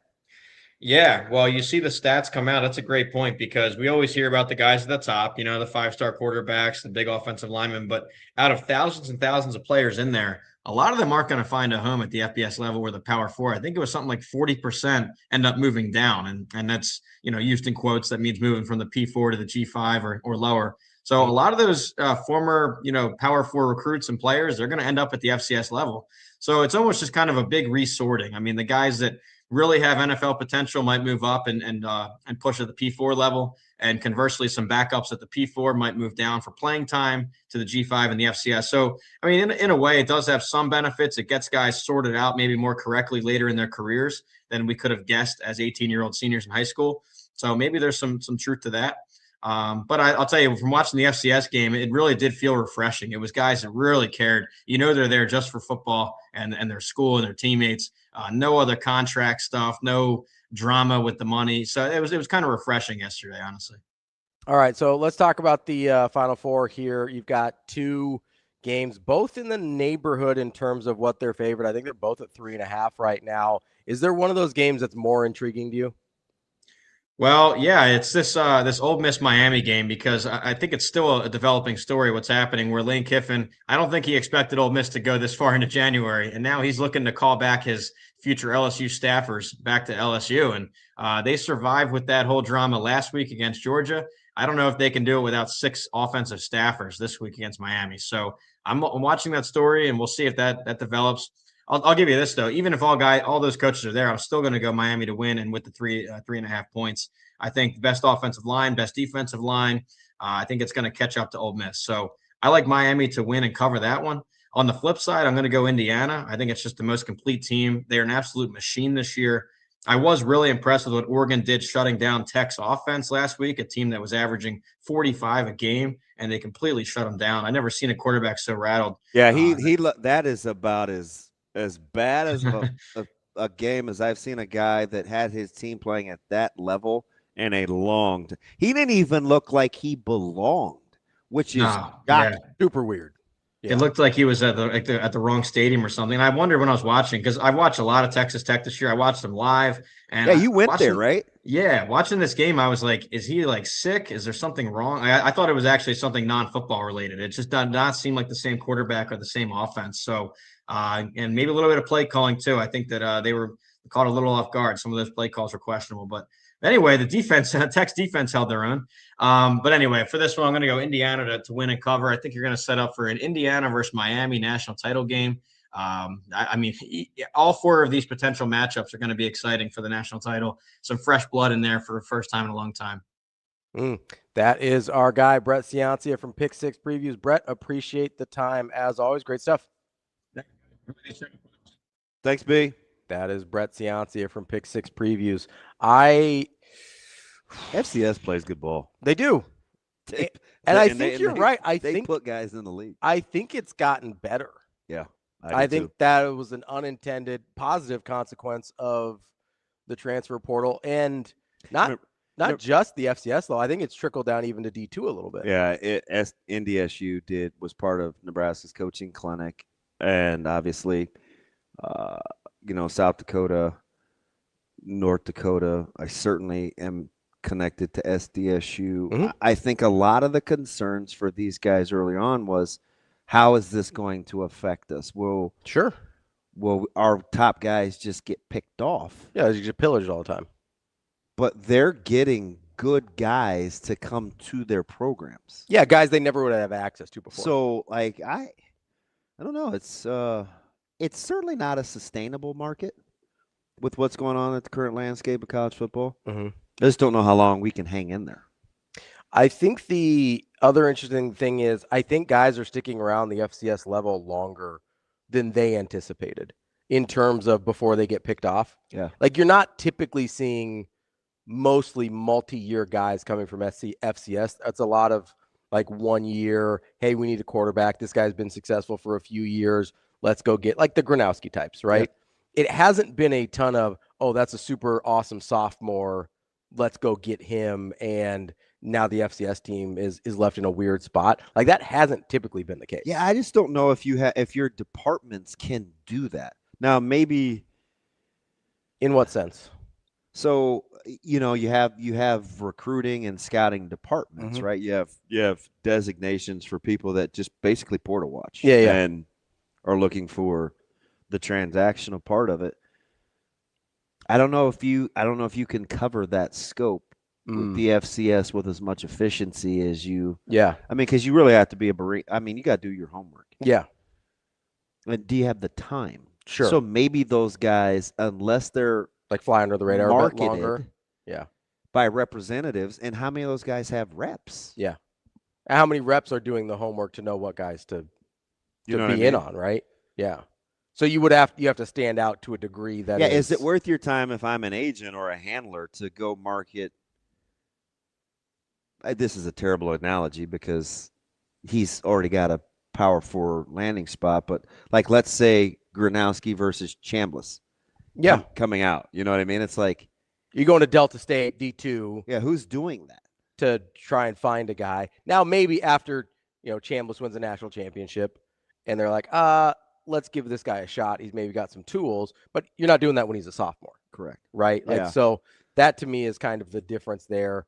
And the thing I think a lot of FCS schools maybe didn't anticipate is, hey, we probably have these guys for a few years still because, like you said, nobody has the time or resources to pick us apart before we're on a big national stage. Now, there is probably a unique situation with the FCS level where you have to build your team and your roster and your culture as an inviting place to be too. Sure.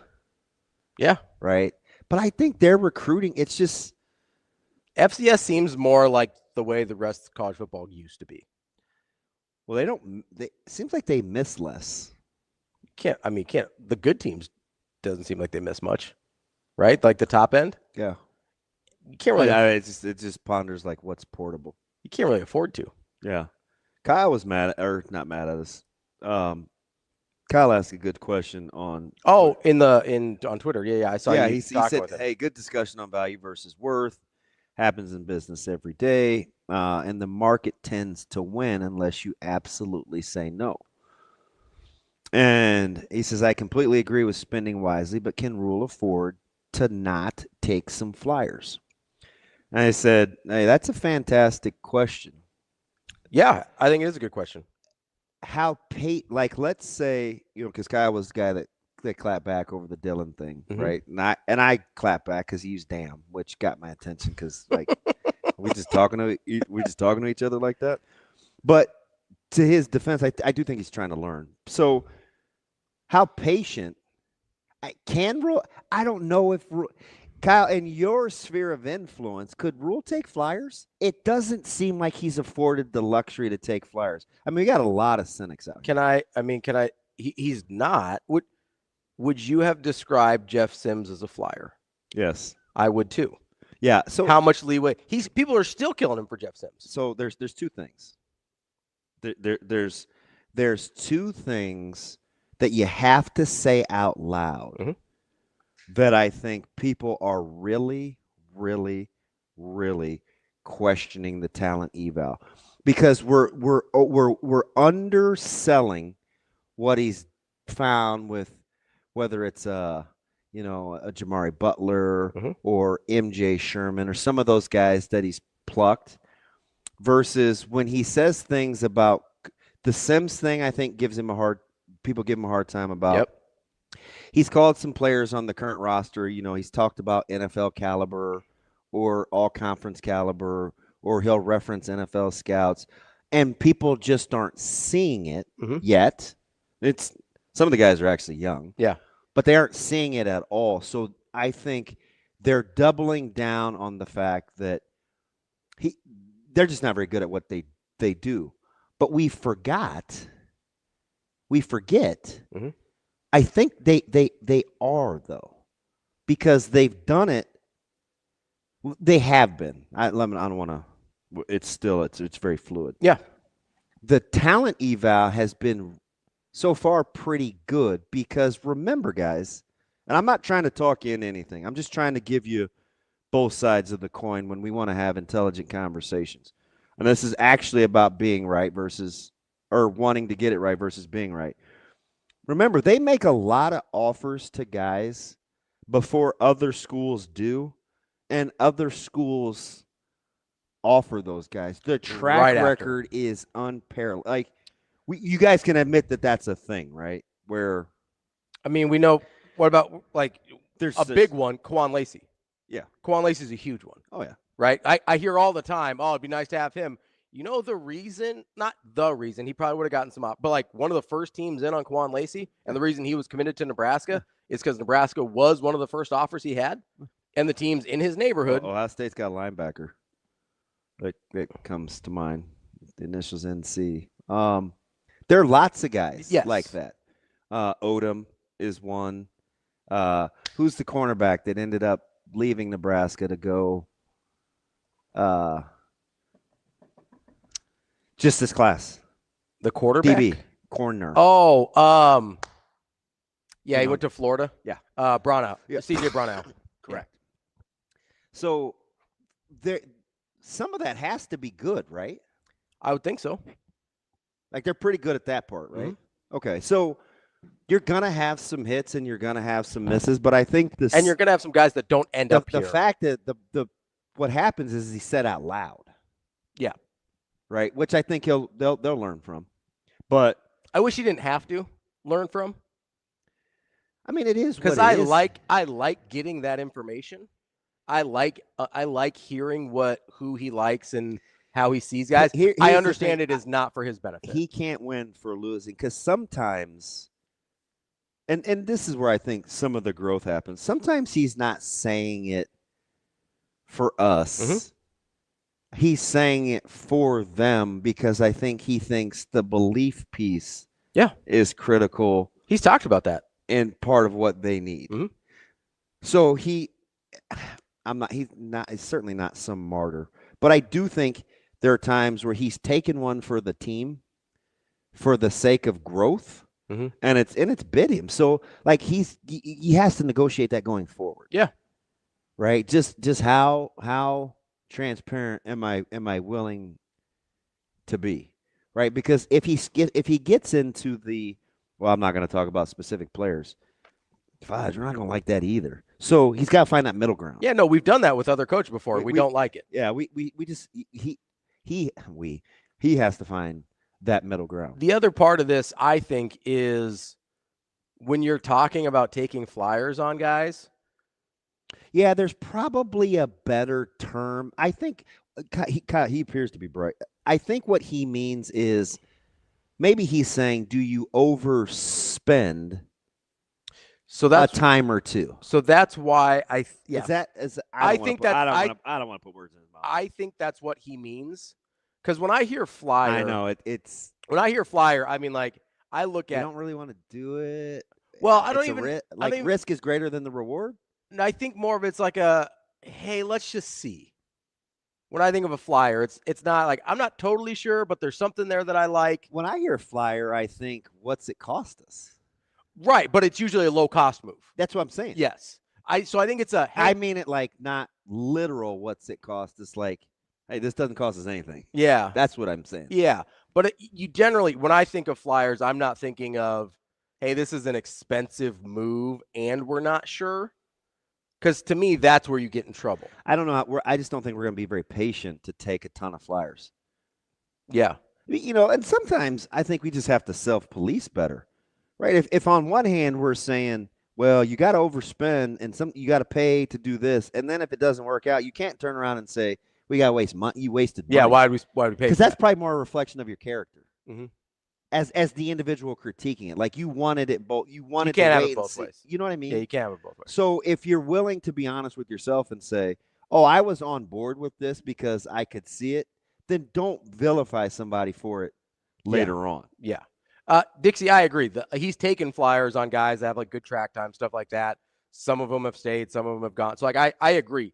Those are what I would consider flyers. Quinn Clark felt like a flyer. Not a huge cost to them. They saw something they liked. They're like early. That's what I consider a flyer. That's a good one on the town eval. Yeah. That's a really good one on the town eval, right? Yeah. And so that's sort of what I remember where he came from. He camped twice. Had no Division I offers. That I sent him to So but he was patient with that because that message came. I sent that in January. I went through the whole track record. Yeah. Of the Quinn Clark thing. Yeah. His uncle sent me the tape. He's like, take a look at it. Mm-hmm. And I didn't hear back from him. I didn't hear from him for 3 months. Yeah. But so I don't know what he thought. Yeah. Because it's not like, and he may not have trusted me then yet. Sure, that was early. Just way early. Yeah. But that's one where I consider a flyer. And listen, most flyers don't work out. That's kind of the point of a flyer. Is like most of them aren't going to work out, but they're low-cost moves. That's why I don't think this Minchey conversation would qualify as a flyer in terms of can you afford not to take some flyers? My question is, I think what Kevin means is, can he afford not to overspend a few times to get the guys he thinks he needs? And I think if he found a guy that he genuinely thought that was the case for, then he would. And I'll make the argument here, and I know Kevin's going to kill us for talking about Dylan again, but I'll make the argument. Bender, he brought up the Philadelphia Flyers. You funny guy. That's one of the franchises I hate. I'll make an argument here because I think that's what they did with Dylan, was overspend on a guy they felt like could be that guy, and they felt like they needed to. I'm over the conversation, but I said my piece on what I thought about Dylan. I think it was spot on, and it's not just because I said it. Mm-hmm. I think it was too much, too fast. I go all the way back to high school. The late blooming of the quarterback position, the talent evaluation, the star ranking is doomed from the start because I think is a miss eval. Uber talented, but it's a different discussion. I'm telling you, man. If it would have been just a 4-star, we'd have looked at it a lot different. We'd have looked at it a lot different. Mm-hmm. I agree. But listen to what we're saying. Yeah. We're allowing that to skew our thought process. Like, don't let yourself off the hook. Just be better. I had this same conversation with you about Christian Jones. Just be better. You have to. That's where it was frustrating, and it sounded like kind of a meltdown. That was way back at headquarters when I was like, "Oh shoot, the light bulb went on." I'm not making excuses for the play. I'm telling you from the start, the eval was off. It was just off. Yeah. There was still so much development that had to happen. So I don't know, man. I think. I get it. People want to do away with rankings, and I'm for everybody being gainfully employed. So I definitely am for the recruiting industry, and they don't bother me at all. I've learned to play in that world. I've learned to live in that world. But I do know one thing. Mm-hmm. And I'll give you a legit comp. Okay. Just had this conversation in my household. I think coming out where scouts miss, where they miss. If you're just looking at tangibles, okay, coming out of high school or junior college to high school, physically with attributes, are you taking Deshaun Singleton or are you taking Xavier Watts? Singleton. Every day that ends in Y, right? Yeah, he's a freak. Who's in the NFL with a shot at? He's not going to be Rookie of the Year, but playing like a defensive Rookie of the Year. It took him how many years at Notre Dame? 5? Yeah. Full 5, right? How many times he switched positions? 3? 3. Back, forth, back? Yeah, 3 number changes. Yeah. So what you can't measure Mm-hmm. is competitive resolve, like stamina, like just staying the course. And his staying the course was, you know what? I'm not listening to this. I'm not listening to that. I'm going to get in the lab. I'm just going to go get better. Yeah. Now, I will say this. You do need somebody to believe in you. Yes. That's the part we discount, you guys. Like, you need somebody to believe in you. Because if you don't have that, a lot of times you don't get the opportunity. You're going to get lost in the wash. X had somebody believe in him. Yeah. Here's the other. He and that son of a gun flipping maximized. But what I'll tell you is when I look at him, and you let me watch guys work out, we had this problem on our own team. We're not playing a guy in the back end at our school that if you watch him in drills, he's incredible. Yeah. Physically more gifted than the starter. Just disconnect. Hasn't put it together yet. So like that happens all the time. And to DJ's point, like I told you, there's 3 things Nebraska has to figure out. Why it goes south so fast, right? The first one was a mentality with the players. You need an alpha. Yeah, the alpha. Like you need another dog. And what happens between what we know versus what we actually do? Like, where's the disconnect in the physical portion of it? Right, those are the top 3 things that they've got to address. So when you're looking for guys, like how patient would we have been? Like, let's just be honest. Like, how patient would we have been with Xavier Watts? Yeah, I mean, it would have been harder in state too. Oh, we'd have killed him. Yeah, we'd have killed him. Like, bust. This guy's in the league, and he's killing flourishing. And he's killing it. 5 picks as a rookie, I think. Like, he's killing it. And it took 3.5 years. Yeah. But somebody believed in him. So here's the other half of that, though. I just don't know. Like, if we want a lot of things as a fan base and in the media. Like, what are we willing to give up? And what are we willing to wait on? So that's part of it. Yeah, that's the patient. The other part of the thing with a guy like Watts, though, is yes, you have to have somebody. Do I need to talk about Fred Hoiberg or no? We can. No, because it's self-explanatory. It should be, but it should be. Here's the thing about Watts. Can I ask you something else? Yeah. Relative to their past performances, so the 25, I think Fred won. He had 3 21 seasons at Iowa State. I'll look it up, but something like that, yeah. Go ahead. I'm just curious. Let's see what we got here on good old Frederick Hoiberg. He had 4. Okay. Relative to the jobs they did, because the equal accomplishments at the professional level. Yeah, both got let go. Yeah, right. So let's call that equal. Relative to the job, who do you think had the better resume? I think Rhule. Is it debatable? Yeah. Right. So when I say it can happen, sometimes you need to be patient, and you say, well, it's never happened before. I get the 2-30 or whatever it is against the top 25. Yeah. And hear my heart. This certainly is not a validation. What I'm telling you is whether it works or not, the accolades that each came in with the prowess were very, very, very, very similar, in my opinion. I think most objective people would agree with that. So we were willing to be more patient with basketball because basketball has never been good enough. Let's say that's good enough. We're not willing to be patient with football because football has been good, and other people are getting better. Yeah, we feel like we're getting past. Yeah. So what will be the difference? Like, and what you're willing to deal with?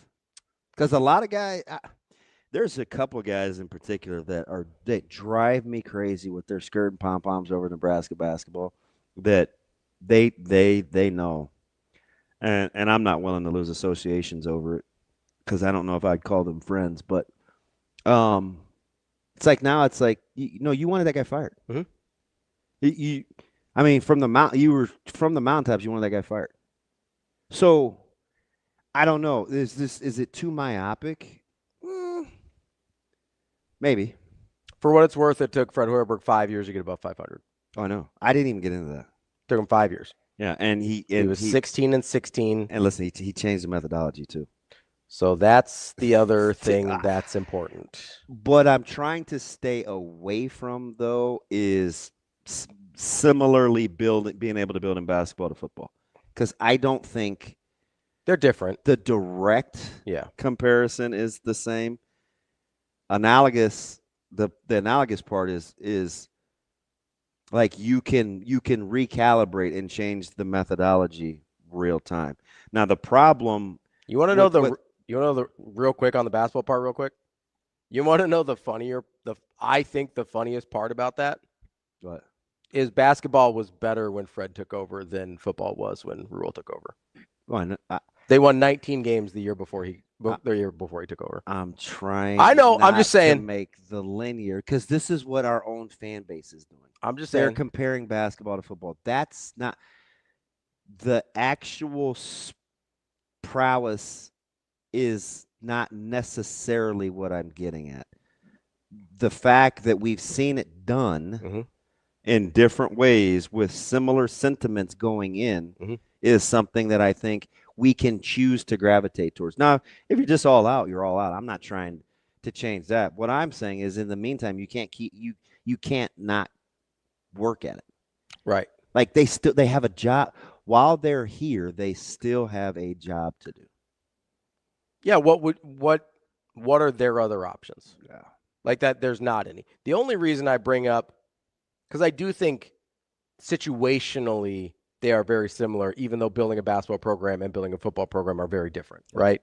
I think situationally they're very similar. That's why I bring up the Nebraska basketball record versus the Nebraska football record going into these respective tenures. I just don't get the whole talent eval thing. It's because honestly, the Jeff Sims thing haunts him, or is brought up about him a lot. I also think it's just a frustration of not having won enough. That's all it is. Like, if we're being honest, like everything that we talk about that is or isn't true, or the amount of money that is spent, or the talent evals, or the coaching staff turnover, or whatever, if Nebraska wins 2 more games this year, we're not having those conversations. Like that's just the long and short of it, unfortunately. Yeah. And I understand that those conversations, right, wrong, or indifferent, will continue to happen until Nebraska wins enough. But is he a redshirt sophomore, Hunter? Who? He's. I like where his head is at. I'm just having a sidebar conversation. I'm listening to you though, bud. Well, no, who was he talking about? I could probably Corey Brown. Oh, I don't know. He was at Miami and UCF. He's in the portal now. Oh yeah, I saw somebody say he was in the portal. I don't know what year he is. Yeah. But the other part of this is that I also think there is I get really, like you said, if you want to be out on the current administration, that's fine. Here's my question though, and I said this before, like, he's not going anywhere. Right? So what if he's not going anywhere and we expect him to work in the meantime, right? Like, nobody would be okay with him just mailing it in. And he wouldn't be okay with just mailing it in, from what I know about him. Then what do we do in the meantime if we're out? Like, you're not going to watch games anymore? Are you rooting for him to fail so that you're right? Because that's kind of the thing I brought up earlier in my DJ Lagway example. Are you Like, what do we do in the meantime? Because that, I think, is an important question. Because I do think it is totally off the table that Matt Rhule is no longer the coach at the University of Nebraska by anyone's choice but his own. Like, that's just not happening. Justin, I'm cool. Like, if you want to rest and who and what you are, like, I'm cool. But I mean, I'm pretty much gonna be me. I don't know. I just waiting for Justin to explain that. I'm not some involved human. I don't know. I think there is. I think a lot of these things do require philosophical lectures. And if you don't want that, it's okay. I just want to know where he's coming from before I. Okay, that's fine. I mean, I'll wait to. You know how I get. You know how I get. It's okay. My point is, what are we doing in the meantime? Like, if you're obviously everybody's frustrated with how this football season went, right? Nobody's happy with that. In the building, out of the building, media, fans, whatever. Nobody's happy with how the football season went, especially how it ended. And I understand that there are some people who are like, hey, I just don't see this changing under Rhule. So my question is, what do you do in the meantime? Like, as a fan, they're probably just going to be out. No, they're not out, though, because they're here. Some of them, they're on the internet. Like, that's my thing. And it seems like I don't know how you can call yourself a fan. No, let's not do that. I'm not going to. If you're actively rooting against the team you say you're a fan of. Oh, okay. I don't know. I'm not saying I don't see how you, because like I was out on Frost. People can do what they want. They can. I just don't know how I understand you can carry both labels at the same time. If you're saying I'm out on Rhule, so I am rooting for them to lose. Let me ask you something. That's the part I don't get. If you could wave the magic wand, where would you start with this football team? Emotionally or physically?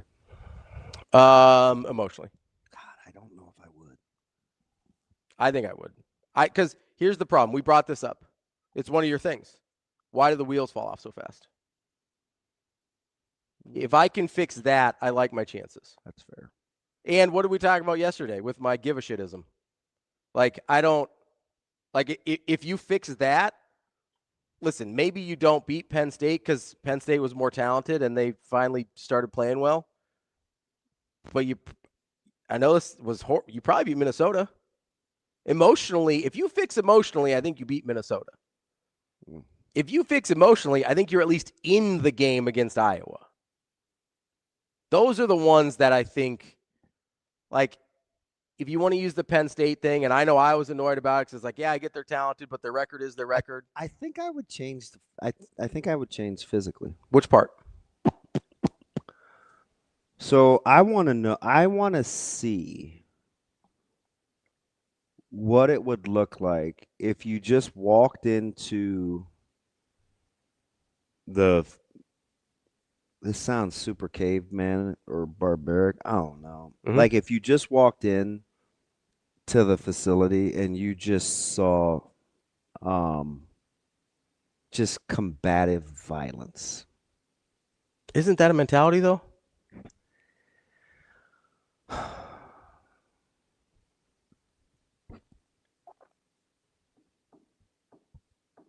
Like, do you think we have guys that are not physically capable of violence, or that's just not how they're wired?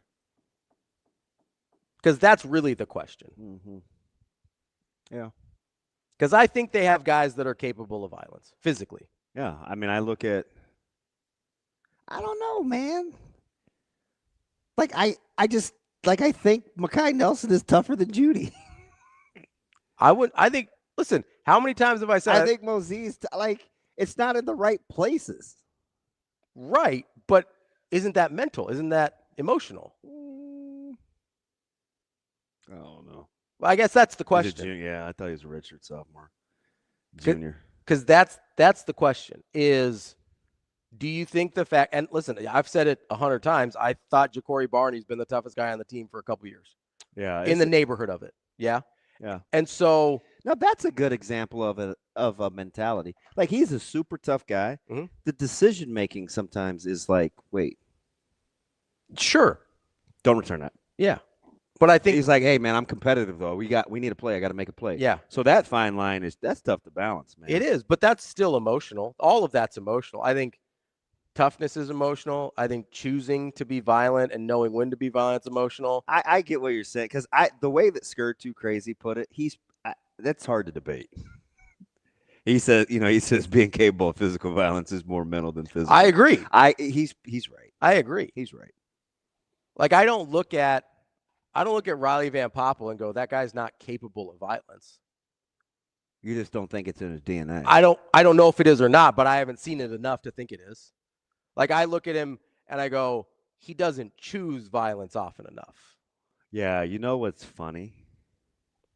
Williams Nwaneri, physically capable of whatever he wants, does not choose violence often enough. I just think there's something about this place over time where I don't know. Let's go back to basketball for a second. That's a mentality team. That's a tough team. That's a emotional team. I don't look at that, and there's good players on that roster, don't get me wrong. You don't look at that roster and go, better than Michigan State's. No. Not top to bottom, maybe in a couple spots. Yeah. Right? You'll take Rienk Mast over most people at this point, right? Yeah. And the reason we like Frager, or at least the reason I have. Because he's got that FU in him. Yeah, it's not because of his physical gifts. And which are good. But we haven't even really seen him yet.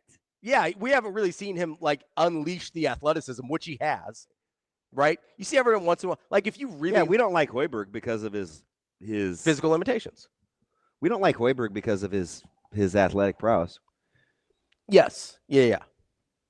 But... Rienk is skilled. We don't talk about him being super athletic. No, he's not a freak athlete. He's a really good basketball player. I don't know. Do I like the basketball analogy? I'm just saying, that's everything that we love about that basketball team is mostly about the way they go about their business. And you know what the biggest difference is between the first 4 years of Fred Hoiberg and the last 3 years of Fred Hoiberg? I could argue experience. I could argue there was more talent on some of those first 4 teams. Yeah, that's 100% right. Than there are on the last 3. That's 100% right. What's the difference? Like end to end. Yeah. Guy for guy, there was more talent on those first 4 teams. He may have been able to tweak the culture too. But again, to me, that's the emotional and mental part. DB, when you ran out of bounds at practice, was it mental or physical? Probably depends on the day. No, he's probably talking about the whole you don't get paid enough. Oh, okay. And I got clicked over and over. Yeah. I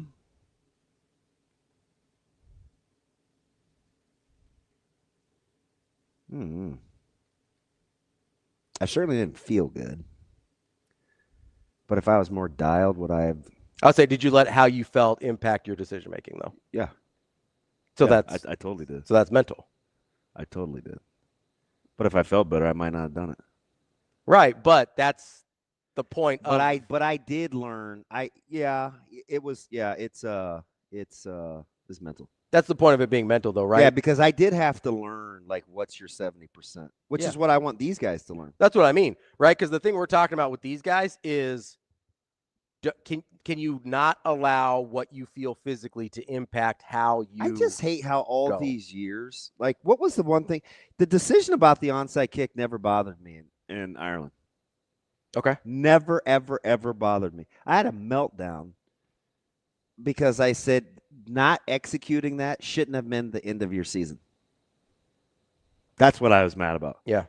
The second half against Colorado should not have meant a collapse. People forget that Nebraska still led after the onside kick. So, like, those are the things that probably bug me more over the last 10 years.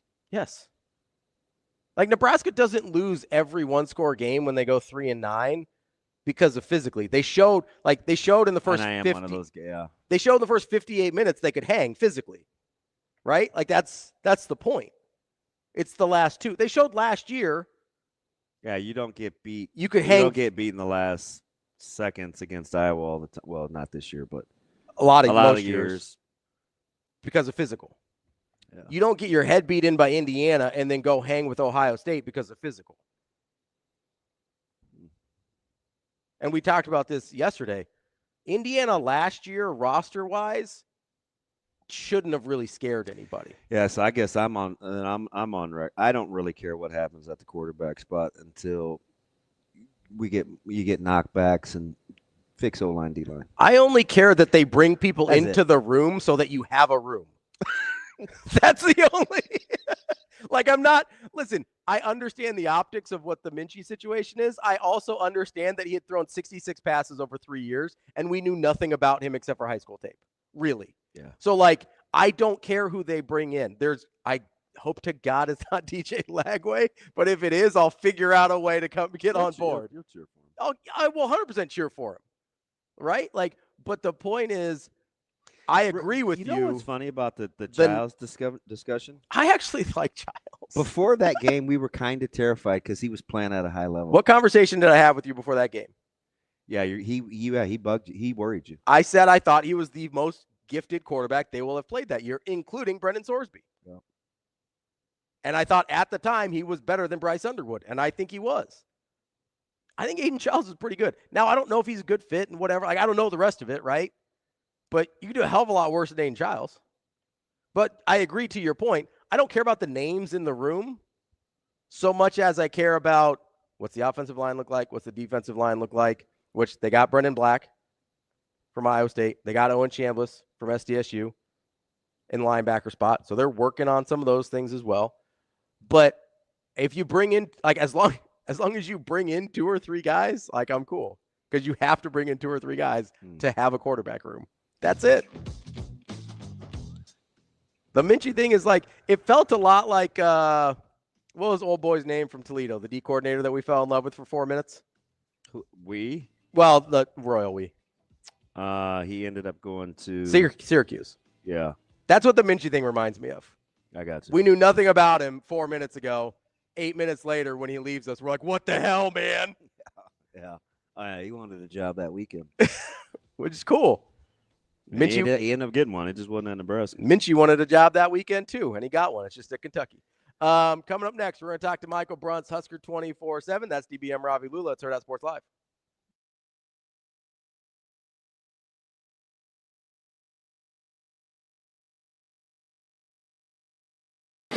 Yeah, really well. I think really well. Brock's a leader. He's been through this and, the ups and downs. And, you're not going to win every match a lot sometimes. And he'd love to win all of them, but he didn't, obviously. He's got a couple losses, just like Antrell. But these guys are tough-minded guys, and they have the ability to bounce back and learn from their mistake. That's the key, is not making the same mistake and getting better from it, and that's what Brock has done. And Corey Land's a really good wrestler, so he's wrestled a quality opponent.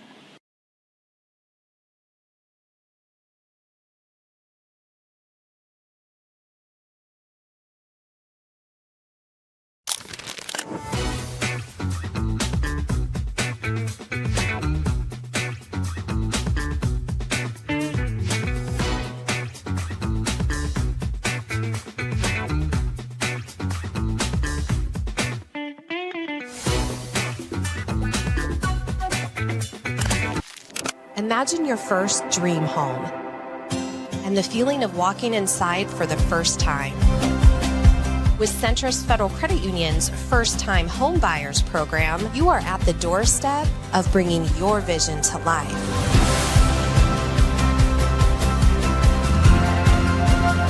Welcome home. From your neighborhood mortgage experts, Centrist Federal Credit Union. We are where you are.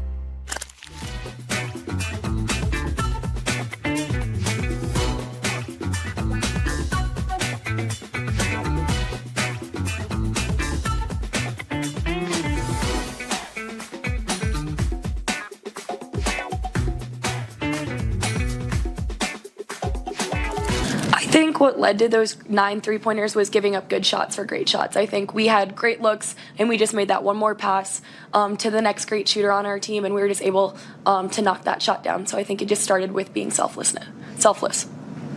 Yeah, I think we talk about like the next game on our schedule is the most important game, and we needed to win a couple days in practice to beat Purdue today. They're a great team, and so yes, we wanted to bounce back from those 2 losses, but Purdue was our focus, and just they were the next opponent. I think just being able to guard our yard, limit offensive rebounds. I think when you hold a team like to 62 points, like in the Big Ten, like you should be able to come away with wins. And so that was definitely something we talked about, not pointing fingers, but pointing fingers at ourselves and looking in the mirror and what could we do differently. And I thought our response today to that was a lot better.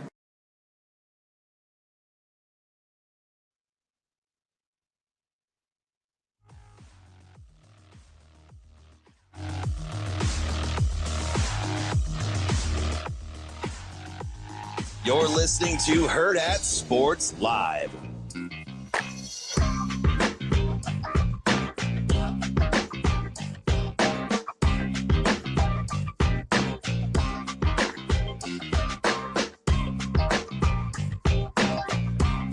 Welcome back, Hurrdat Sports Live, presented by Next Gen Mail Medical. That's DBM Ravi Lulla here at Hurrdat Sports Bar and Grill. We are joined now by resident Oakland A's fan, Los Angeles, Sacramento A's fan, Michael BRUNTZ. How are we doing this morning?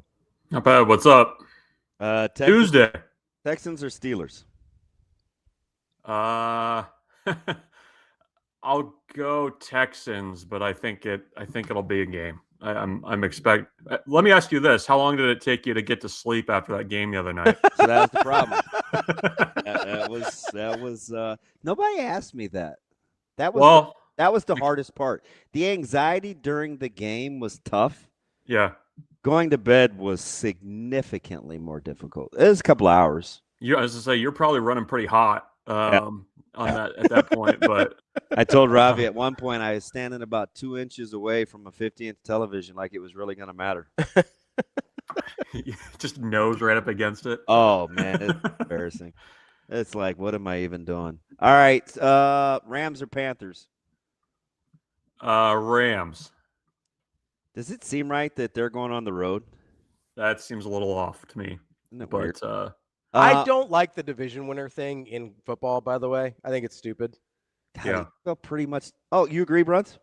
Well, I mean, Do you want to would you reseed by record? I don't think it should guarantee you a home game. Yeah. I don't know. Like, it's tough because you got to do something because, I mean, when you've got a team that's barely 500 winning their division, like, I mean, record makes sense to me, I guess. Yeah, they were waiting on an Atlanta-New Orleans game. Yeah, like, what are we doing? Like, why is that? Like, how should that matter who plays where? I understand if it changes the division winner, right? Like, I get that. But, like, you should know, hey, you're slotted here because you're going to have the worst record. Whoever comes out of the South has the worst record. Like, that doesn't seem like rocket science to me. Am I old school that I just like a set bracket? Does that make me old? I do like a set bracket. Do you really? Yeah. Well, it should, like, the best team should play the worst team. Like, this is not hard. Huh. All right. What, Packers, Bears? Heart says Bears, head says Packers. Like, does it continue? Like, does the Bears run continue? Like, it feels like they're like Broncos turned up to about 20 this season. Will the Packers all of a sudden be healthy enough? I'm not a Packers Huffy here. Neither am I, but I mean, it's a lot to trust Chicago. Oh, Bills or Jags? That's my guy. Jags. Oh, that was kind of weak. It was kind of quick though. He said Jags. Jags. Recency bias, having seen them fairly recently and watching them just murder Denver. So I'll go Jags. Chargers, Patriots. Chargers, because I want to. Denver wants them again. They want them again. I love them. I like the rationale. So outside of the Rams being a 10-point favorite, the next biggest spread is only 4.5. Yeah, that's good. That's good. That's a banged up Eagles-Niners. Yeah, we need some good early playoff matchups. Give me some good games. You're all in on Denver, right? This is going to be one of those mythical runs. Yes. Oh. A little hesitation. Well, what the? Little hesitation. Yes. I like being at home. I like what they can do with that defense. I am in. It's happening this year, guys. Can I ask you a question? Yes. What in a vacuum? How much do you trust Bo Nix? Very. He's about to say very little. You want a percentage? Give me a scale. You could just say you trust him or not. Give me a. I do. I trust him more. I trust him more in the last month and a half than I did at the start of the season. So we talked to Vinny Iyer yesterday, and we asked him which quarterback he trusted the least, and we did it by conference. Do you know who he said in the AFC? Oh, this is a good one. No, who do you say? Justin Herbert. Really? Yeah. Nix wasn't even on the table for him. Wow. Maybe I need to get outside my bubble a little bit. See what people are saying out there. You're a fan, right? You're so close to it. It's like, yeah, I'm inches away from a 50-inch TV right now. That's where I am. I'm all up in it. Wondering how the most reliable kicker in the NFL can slip on an extra point. Yeah, me too. Or how Jalen Ramsey can't high point a ball. Yeah, me too. On a scale from Anthony Richardson, which is 0, okay, to Tom Brady, which is a 10. That's your trust scale for Bo Nix. Where does he fall? Closer to Brady, I'd say like 70%. Like I trust. So he's like 70%. he's like a 7 out of 10 on the Richardson Brady scale. Yes. Oof, that seems high. Interesting. That seems high. Hey, BRUNTZ, how did the message board world react to the Minchey info? How do you think? Dang, Shafe, I don't know. So you had a fun day yesterday? It get a little tense last night, guys.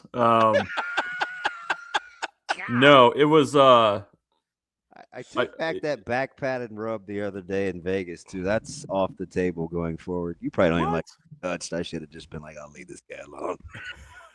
No, it was. It was. I would say the news was surprising in its swiftness. So yeah, I don't know. I guess on to the next one. But yeah, it's interesting because I think there was probably.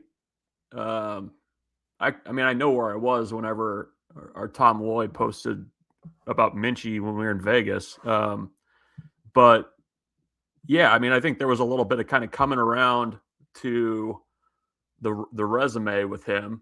You know, the kind of lack of resume there from the time at Notre Dame, and then to kind of have it switch again. I mean, I think that was a little bit of a shock to the system. Plus, I mean, you know, it's been a bit of a slow burn. I think everybody kind of wants the portal commitments to roll in, and it's not good when you're, you know, getting guys out of the portal and they're not even out of the portal yet. I'm assuming that's what happens. They physically come out of the portal, and then it's like a time machine. Like smoke.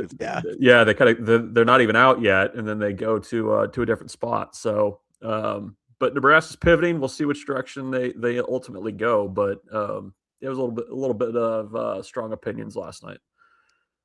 Do you think the opinions were more? Because you said we kind of started coming around on the resume or lack thereof. Were the opinions more about? I'm going to give you 3 options. Were they more about the player himself that we had decided he was or wasn't? About the optics of how it played out? Or about the fact that you just brought up that they haven't landed a bunch of offensive and defensive linemen that would get us excited? It's both 2 and 3. Like I think that was. I think it's the optics of things. You know, I think, you know, that is tough. I mean, you know, you get your top guy and then get left at the altar. That's a tough deal, no matter how it played out. And I think.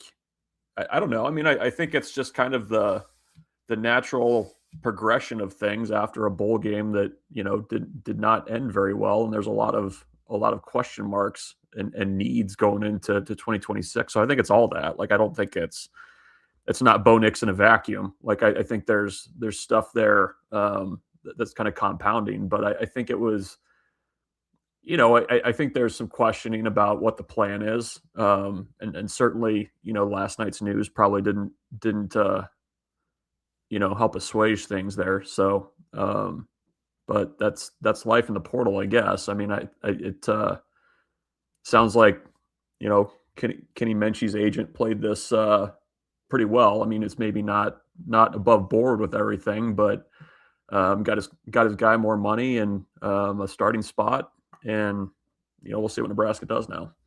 Let me ask you something, BRUNTZ. At what point did you get over or kind of reconcile what you were seeing in Vegas from the game? Yeah. I don't know. I mean, I think it was. I think there was some frustration probably that came from that, where you have a month to prepare for things and still looked pretty unprepared in some situations. I don't know. I mean, I think it's so different now. At the end of the year, I mean, you used to go to these bowl games and you'd have kind of you would know who was coming back. You'd know what your team was largely going to be for the following year. And now it's like, you see guys hugging and saying, I'll see it. It's much more of like a professional type thing. Like, maybe I'll see you next season, that kind of thing. But I think, I don't know. I mean, I think what happened in Las Vegas with the way that game kind of played out, I mean, I think it was kind of clarifying in some ways for what Nebraska needs to do this offseason. Like butter? Yeah, Clarified I think butter. so. But I don't know. I mean, I don't know that I don't know that I got over it. I mean, I think it was a pretty good indication of like, okay, this is where Nebraska is right now, and this is where you have to go, and kind of what needs to be fixed. I think a lot of the things that we probably saw in that game, I don't know that they were they weren't like surprising of like, oh, Nebraska needs to get better here, or this is. That's what I was going to ask. Stay right there. Yeah. How long would you listen to me? You're going to say not long because it's me, but go on. Like if I still listening. If you don't give up a 3rd and goal from the 20 or a 3rd and 18 for a shot play, like was that game so far gone that you don't we can't have that discussion, or are you like, oh, I am actually curious to see what would have happened there? Like, did anything else interest you if like those two things don't happen? Yeah, I mean, I think I would be willing to listen to that. Those were absolutely like backbreaking, can't happen type plays, and I think we forget that actually happened. I would be curious to know what Nebraska does differently offensively if that happens, because I think that was the thing that was probably the most jarring, was how great it looked for 2 drives and how just out of sorts it looked for the next 5. Like, I think that I don't know how different that looks. But no, I mean, I think that was kind of the end point for me of like, okay, well, this one's over. Like, let's start figuring out where we're going to dinner tonight, how we're getting to the airport. But no, I mean, I think that's those 2 plays. I mean, they were backbreaking, and those are the plays that just can't happen. But I mean, I think that's, I don't know. There was so much more in that game too that was just like, can't happen. If you're in a back and forth game with Utah like that, where it's, one team kind of scoring against the other, you can't just kind of go into a shell offensively for a quarter and a half. I mean, it's the second quarter numbers in that game were just like, well, the next hide the women and children type stuff. Yeah, the next 5 drives went for 9 yards. Yeah, like, I mean, that the 2 plays you described, I mean, they were awful. Can't happen. But I mean, it wasn't like the offense was standing in there in the second quarter trading punches with Utah either. So here's my question, and maybe this is too linear, but I'm trying to figure out what happened between Cincinnati in game 1, where you have what feels like in the moment catastrophic pass interference play that I think most Nebraska fans felt like was going to cost them the game, and then Nebraska bounces back mentally, physically, emotionally, makes a play to win the game. And the last 3 games of the season, you don't even have to go that far. The holding and the defensive PI in Minnesota against Minnesota, sure. So what happened between game 1 and what was that 7? Minnesota 6? See, they were 5-1. So yeah. So like I'm trying to figure out what happened between the first game of the season and midpoint of the season, where this team seemed like they were mentally capable or emotionally capable of overcoming these things that have derailed them in the past, to getting to Minnesota, and then what we saw in the last 3 games of the season, where you're in games for a quarter and a half, 2 quarters, and then things get away from you and it unravels immediately. Yeah, I mean, it's a good question. That's tough. I mean, and I don't think it's just one thing either. I mean, you could point to just kind of the compounding nature of the season. Like you don't get the, here we go again in week 1. Maybe you get it more in at Penn State. Like, is that fair? You're playing better teams later in the season than what you saw, aside from Michigan in the first 4 or 5 games. So there's a little bit more of there's more of a book on a team at that point. I don't know. I mean, I don't know mentally what happened with Nebraska, and I don't even know if it's something that other teams were doing. I don't know if it's Nebraska's inability to in-game make changes and adjustments that would stop that from happening. I mean, maybe it's a combination of everything. I don't know, but even offensively, I mean, at the start of the year, it looked a little bit, you had a little bit more there until it became somewhat clear that Nebraska was going to struggle to protect the quarterback at times. So I don't know. I mean, I think it's everything. I think it's probably a big question of that they're going to have to get figured out this year. And how do you kind of get that out of the program, whether it's coaching, how you do stuff in the winter or whatever. But, I think the concern is basically post second bye week. What kind of happened that allowed things to snowball in the way that, they haven't under Matt Rhule, but for any Nebraska fan felt a little bit familiar with how things kind of played out at times. Yeah, the emotional, I can't get over, regardless of coach, how like 1 or 2 things seem to, and maybe it's me maybe I'm wrong. That's not 1 or 2 things, but fudge. Like I go back to a second half against Colorado, or a long run being called back and a game flipping, or an onside kick and a game flipping, or we don't get a 3rd and 18 against Maryland in the game flipping, or Michigan State catching a wheel route in East Lansing in the game flipping. Like I can't get over. Let me just ask it this way. BRUNTZ, do you think Nebraska looks the way they do physically because they lack competitive confidence, or do you think they they're not very good physically, or the other way around? They're not very good. They're not confident, so they don't look good physically. Or because you don't think they're physically capable, they're not confident. They shouldn't be confident. Yeah, I don't know. Because it looked weird, like how quickly the athleticism and talent flipped in that game against Utah was startling. And I saw it against Iowa too. Yeah, I mean, I bet if they could figure that out, they could. I don't know. It seems like if they could figure that out.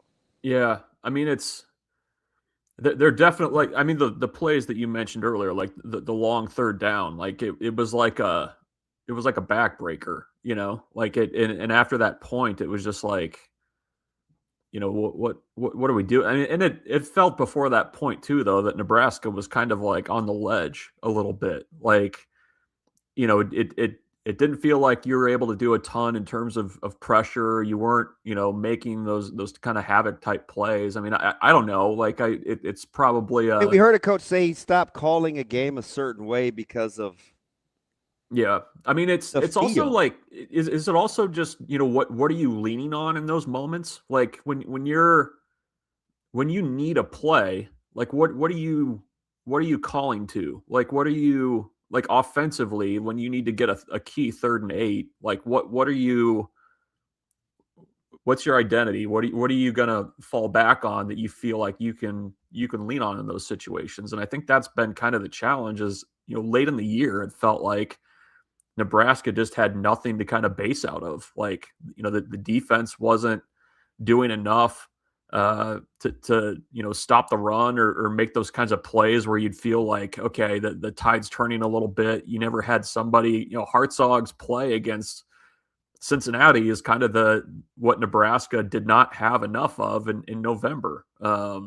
You just didn't have it. So I don't know. I mean, is it confidence? Is it coaching? Is it scheme? I mean, it's probably a little bit of everything. And you got to find a way to kind of, I don't know, fix that kind of bravado, but also have it show up on the field a little bit. Like that's just not that's what's lacking. I mean, it's, So conversely, I mean, you got to be pretty pumped, BRUNTZ, when you watch Nebraska's fortitude and kind of their gumption with how they play basketball too, especially from a program that hasn't been who they have been like at all for the duration of its existence. Yeah. Well, and I think I was thinking about this last night, and not in the context of football, but now that you've mentioned it, I mean, it's even last night when things were not going well offensively for Nebraska, like they just kind of, to borrow the Mark Mangino thing, they just kept sawing wood. Like they were kind of trying to find things that worked. And that's the benefit of veteran guys that just understand, the nature of basketball sometimes. Like somebody's gonna have to make a play. They got Frager involved late and just kind of cleared the way for him. So I don't know. I mean, it's a confident group. I think it's a mature group. I think all of that kind of helps when, I mean, look, you're coming off of like a huge win over Michigan State, and to be able to completely reset things and focus on a road game at Ohio State, a place you have not played well at all. I mean, I think that's the difference. I mean, I think there's something in the maturity there, and with a little bit of success, I think you also gain a little bit of confidence, and I think that this team's actually backing it up. Yeah, the only reason I ask those questions is because I'm like solutions, right? And so, you see, and I just got a fantastic mention in the chat about like Georgia Tech getting blown out in the bowl game, or what happened in '92. And I think that was more of a temperament change than it was actually getting significantly better players, right? You're not going to get much better than Bruce Pickens or Mike Kroll or, Derek Brown or those guys. Those guys are elite, right? So I'm like, Nebraska's had more talented basketball teams, even in Coach Hoiberg's tenure. But they don't play with this kind of resolve and tenacity either. So I'm just trying to, if we want to fix it, like, what am I looking for? But you would even go back to the more talented teams and like hoops. Yeah, like in basketball, like Fred's more talented teams. I mean, when things started going bad on the floor with those guys, it was like everything just went haywire and everybody's playing hero ball. Like you don't have that with this group. Like, I think that's the difference. Like they're just unflappable, or have been, when, you need a bucket whenever, Illinois is making a run at home and things are getting a little tight. Like it's a group that knows who they are and knows that system so well. I mean, I think maybe there's some lessons there for Nebraska football if you can find a you can find something that you can kind of go back to. I don't know what that is though. Did that basketball team play like they played like they knew that they had led for 85%, 88% of that game? Because I think they did. Mm-hmm. Right? Yeah. And the 14-point lead got away from them. And I mean, to their credit, it just looked like it never mattered. Yeah. Well, and that's, I mean, you kind of go through the games that have been a little bit back and forth. I mean, they against Illinois, I mean, they had a great answer. Like they're just a team that, I mean, they only turned Ohio State over 8 times. They shot 28% from 3. Yeah. On the road, BRUNTZ. I know. Well, that defense is not bad either. They can play a little defense. Yeah. So, well, the defense travels. That's yeah. the part, right? Is you can survive these scoring droughts. You can survive having a little lulls offensively if you can defend the way this team defends. It's crazy how everybody understands the no middle, where Nebraska traps, how they trap, and it still looks frenetic every time they see it. Mm-hmm. Yeah. I mean, last night I thought offensively though, but that was like the first game where I can kind of feel it felt like Nebraska was bothered by, a team's pressure. Like I thought Ohio State got them out of sorts a little bit early in possessions, but I don't know. I mean, it's just they're just a really dialed in group, and that's it's been kind of fun to watch. Ravi knows it is absolutely because I am a huge Bruce Thornton guy. Actually, I'm not. I can't stand him. But it was cool to see Bynum and Frager go head to head again. I felt like they were in 8th grade all over again. Did we lose Bruntsy? Nope. No, I'm still here. Oh. Nodding. I agree. No, you're right. It was, yeah, I don't know. It's the thing that gets me though is like, are we past is Nebraska for real questions yet? Like that's always the studio show question right out of the games of like, is this team good? I was talking about this in the first segment. Okay. Go back and listen to KP and Coach Hoiberg after the Michigan State game. That post game interview. Coach Hoiberg was completely past. We're legit.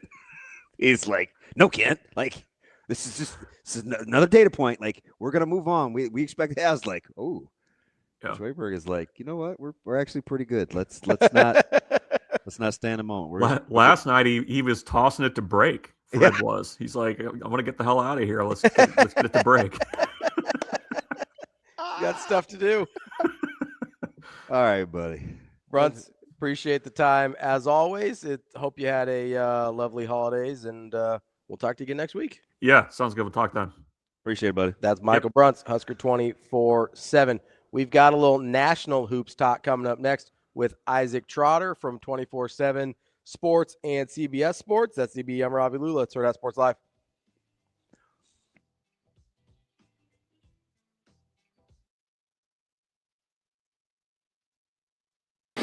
Yeah, really well.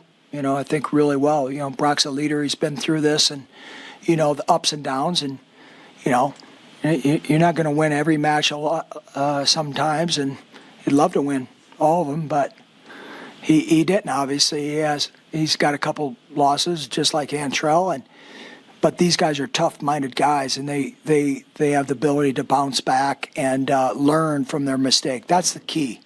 Is not making the same mistake and getting better from it, and that's what Brock has done. And Corey Land's a really good wrestler, so he's wrestled a quality opponent.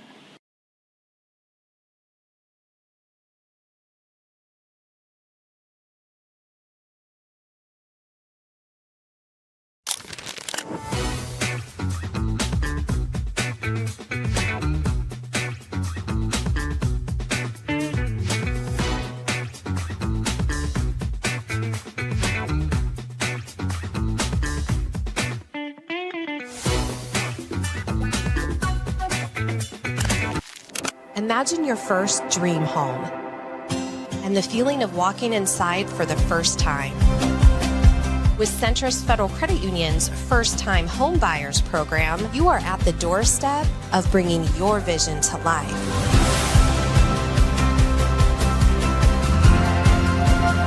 Welcome home. From your neighborhood mortgage experts, Centrist Federal Credit Union. We are where you are.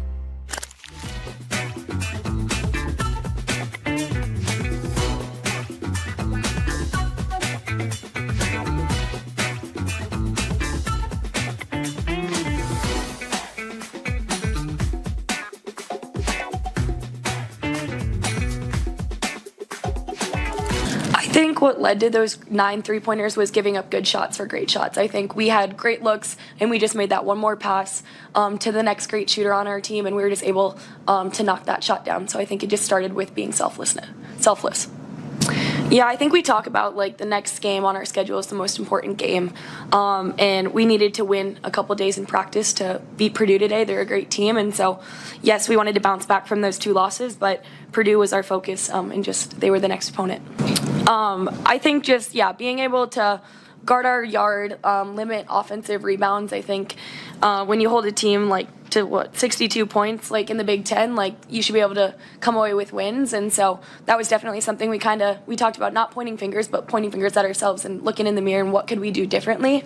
And I thought our response today to that was a lot better.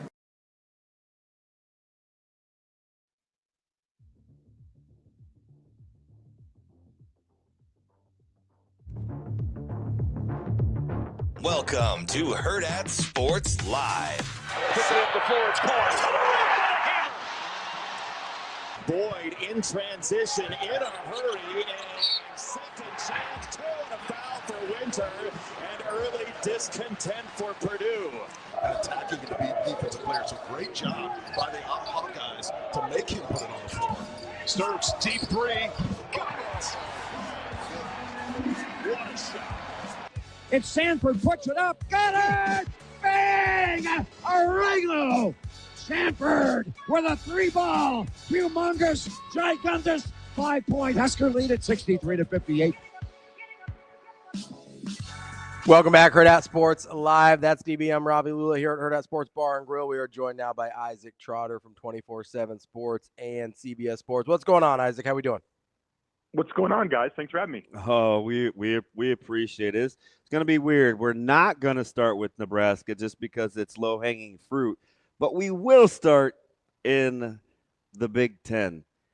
When you look at Michigan and what they were able to do, kind of their size, their length, their margin for error, what do you need to see from them to know if what they're actually doing to opponents is believable? Nothing else. I'm all the way in. I'm like completely all the way in. The thing that I keep going back to with this group is when Ade Mara is on the floor, this might be the best defense I've ever seen. Like, they're holding opponents to 38% at the rim when Mara is on the floor. That's like an absurdly nuts stat. The best other stat that I could think of is like when Chet Holmgren was at Gonzaga. And we were spoiled with Kalkbrenner. Well, I have to check that one, too. That's a good one. But at Gonzaga, it was 45% for Gonzaga when Chet Holmgren was on the floor. 38% is, like, nuts. And it's just, like, it's fueling everything that they're doing. They force a lot of jumpers. They get out in transition and run at a really high level. And this transition offense is, like, crazy. It's amazing how Dusty May, a few years ago, Dusty May, when he was at FAU, he had this one little comment where he's like, we want to give the ball oxygen. And I don't know why, it's just stuck with me over the years as I watched his teams. And this team has that more than ever. The ball just pops all over the floor like a pinball machine. And that unselfishness is basically fueled by this defense that really gets them out and running. It feels like they're just a wagon right now. It feels so hard to build a game plan to beat them because of their strengths and how they travel every night. Yeah, it's weird. For this early, their margin for error, depending on who's having a good offensive night, maybe who isn't, they have a ton of margin for error just because you can't score. So it doesn't really matter that one of 6 guys can get you any given night offensively too. That's a great point. I think the other thing too is when I watch them, I just don't know who you pick at defensively. It's like, I'm not going to go after Yaks because he's 6'9", he can move really well. Elliot Cadeau is like playing the best defense of his career. Unfortunately, I really don't want to. Yeah, I'm a Carolina guy, right? Merez Johnson, like, do I want to get ISO'd against a 6'9", 250-pound dude who's super athletic? No, I'm good. Like, all of these guards are kind of big and strong and long and mean. It's a tough team to play against because I just don't know who you go after. And they have really reduced teams to like, hey, you have to make contested jumpers to try to hang with us.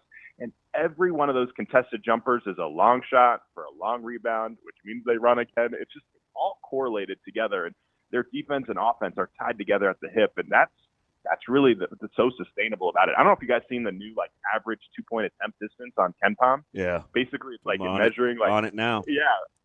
8.1 is the longest, like is like basically the average 2-point attempt shot, like 8 feet away from the basket when you're playing Michigan. Like you get nothing at the rim, and that's the number one mark in college basketball by a wide margin.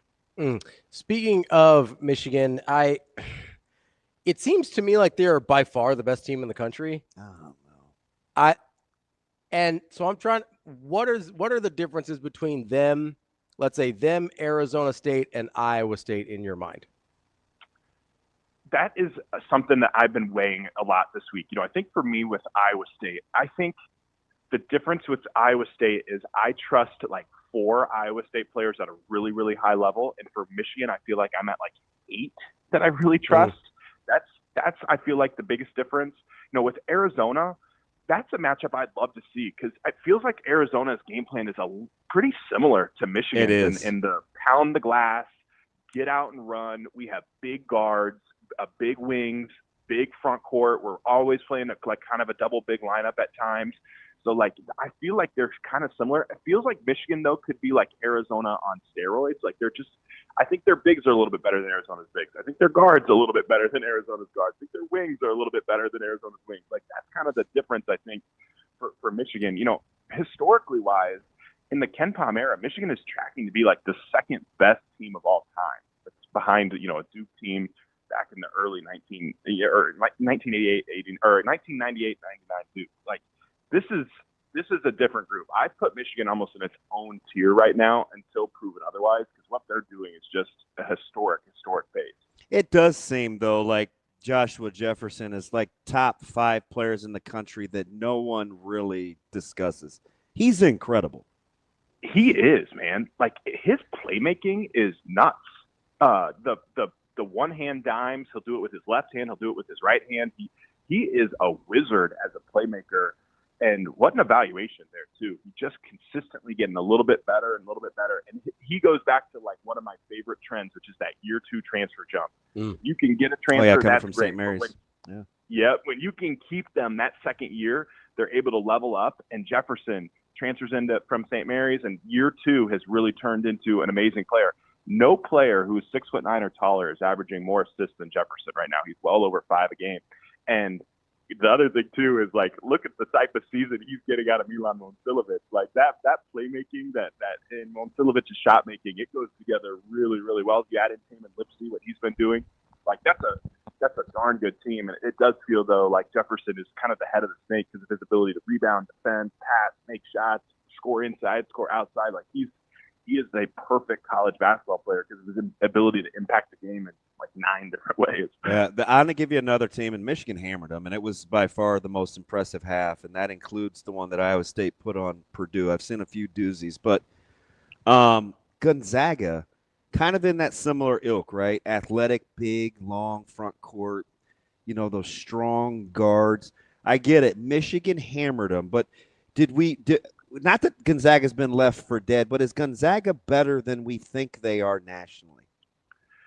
I'm still in on them as a national title contender. I really do think that they could find a way to win 6 in a row because you're right. Like the strengths that they have of this roster, one, they're deep. I think they got 10, 11 guys at times that they trust. They're so old. This is the second oldest team in the sport.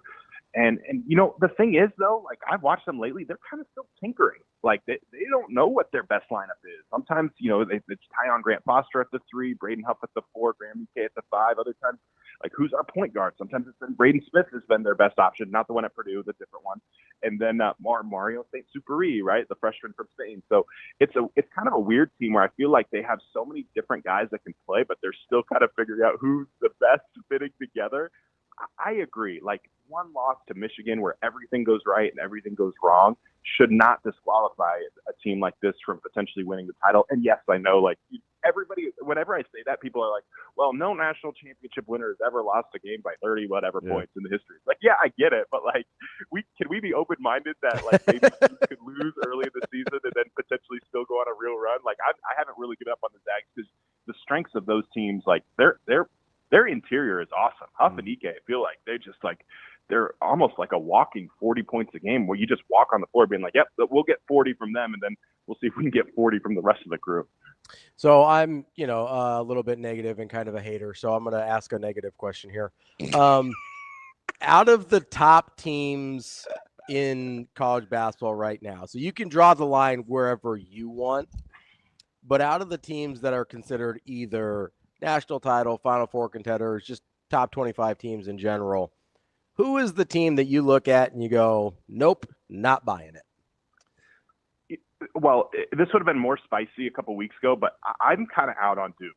I've been out on Duke a little bit. And then got a big one with Louisville tonight. Yeah, that's a big one against Louisville. And they've also started to show some of their warts lately, like Florida State, Georgia Tech, and Texas Tech all really rock this defense. Mm-hmm. And I just don't look at this group and think it's the most talented roster. Like, Cameron Boozer's an unbelievable player, but they're still really searching to find their offensive identity and like who's that second guy for them. And defensively, I think that there's a big step down from what they had last year. It feels like at all five positions, it's like they went from Tyrese Proctor to Caleb Foster. Like, that's probably even defensively, but Dame Sarr isn't nearly the defender that we saw from Sion James last year. Cameron Boozer's not nearly the defender we saw from Cooper Flagg. Patrick Gongwa's not nearly the rim protector we saw from Kaman Malawach last year. So this is a Duke team that I've kind of been slightly selling in that 11-0 start, and they started to show a little bit of their cracks lately. I think it's a good team. I think Shire's an excellent coach, honestly, but this roster feels like a piece or two away. And I keep going back to the offseason when they had Cedric Howard on the horn. Like, he was supposed to be on this team. And at the last second, he stays in the NBA draft, goes to Memphis Grizzlies in the lottery, and has become a really good rookie for them. If Cedric Howard was on this roster, I'd feel a whole lot better about Duke's outlook in March. There's a fairly good discrepancy between the two, whether it's net or even KenPom, regardless of metrics you use in terms of spots. Who do you believe more in, Nebraska or Vanderbilt? Boy, that's a great question. I slightly lean towards Nebraska because I think that Nebraska's showing that they can win games in a few more different ways. I think that the fact that they have a legit five like Rienk changes the floor mapping in such a real way that gives teams problems. Rienk is probably the second best stretch five in college basketball, or maybe even the first best. He's really in that discussion now. And he can initiate offense too, which is crazy with how they can use it. And he just draws another shot blocker away from the rim. He's able to basically open up those back doors. Like, the dribble handoff stuff that they've done is really good. I think Vanderbilt's a good team, like a really good team. Tyler Tanner is playing maybe even a first-round pick, which is kind of crazy to say about a 6-foot guard. But, their talent-wise isn't necessarily to jump off the page at me, and they still haven't played an awesome big man, and that's Vanderbilt's biggest problem. I don't – Carolina guy, Jalen Washington, I don't trust Jalen Washington going up against some of these, big-time brute force bigs that he might see down the road to be able to, shore up and get stops. So Vanderbilt's a good team, but I kind of feel like Nebraska's way that they're playing might be more sustainable long term. Why do you think people have struggled with kind of how Nebraska's they're so no middle? And I get it maybe the first time around, but the league kind of understands how Coach Linzer and that defensive staff in Nebraska want to play defense. Why has that no middle been such a fit for teams? It's interesting. I think that the no middle is working in ways, but I also kind of feel like they're rotating and executing it a little bit better with worse personnel. It's bizarre, right? I thought last year's team had better defensive personnel overall, but this group is executing the plan at a high level. And I think it goes back to two guys for me. It's Hoiberg, obviously, Sam Hoiberg, who I think is playing like an all Big Ten type of defensive guard, which is, again, insane at this rate. And it's also Berke Benutenzel. Berke has done a much better job of executing this plan. He stops up space.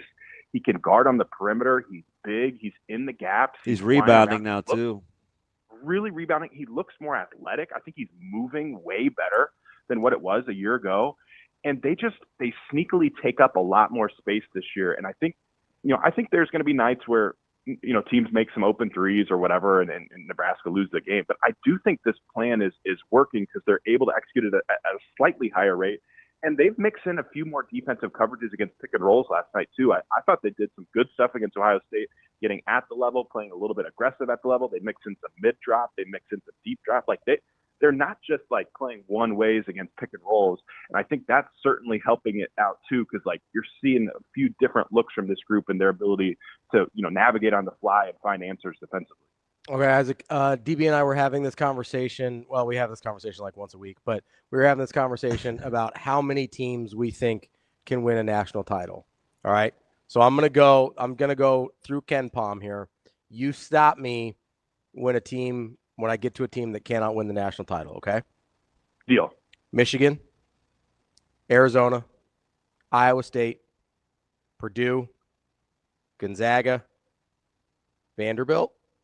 Stop. Okay. No chance. We got one there. UConn, Illinois, Duke. I don't think they will, but I think they have to be in the conversation. Okay. BYU. I think they can win it. Houston. Yep. Michigan State. No shot. This is interesting. Louisville. No shot. Ooh. Bama. No shot. Florida. That's it. No. Okay, so we're done there. That's 11. We got to. So we're at 11 teams that you think can win the national title. Does that sound right now that we've done the exercise? I do. And the team that I think is really going to pop off tonight is Houston. I think Houston is going to be they got team. Tech? Yeah, at home. Yeah. That's a game where people are like, oh, they won that game again? Oh, yeah, by the way, Houston's back to being awesome.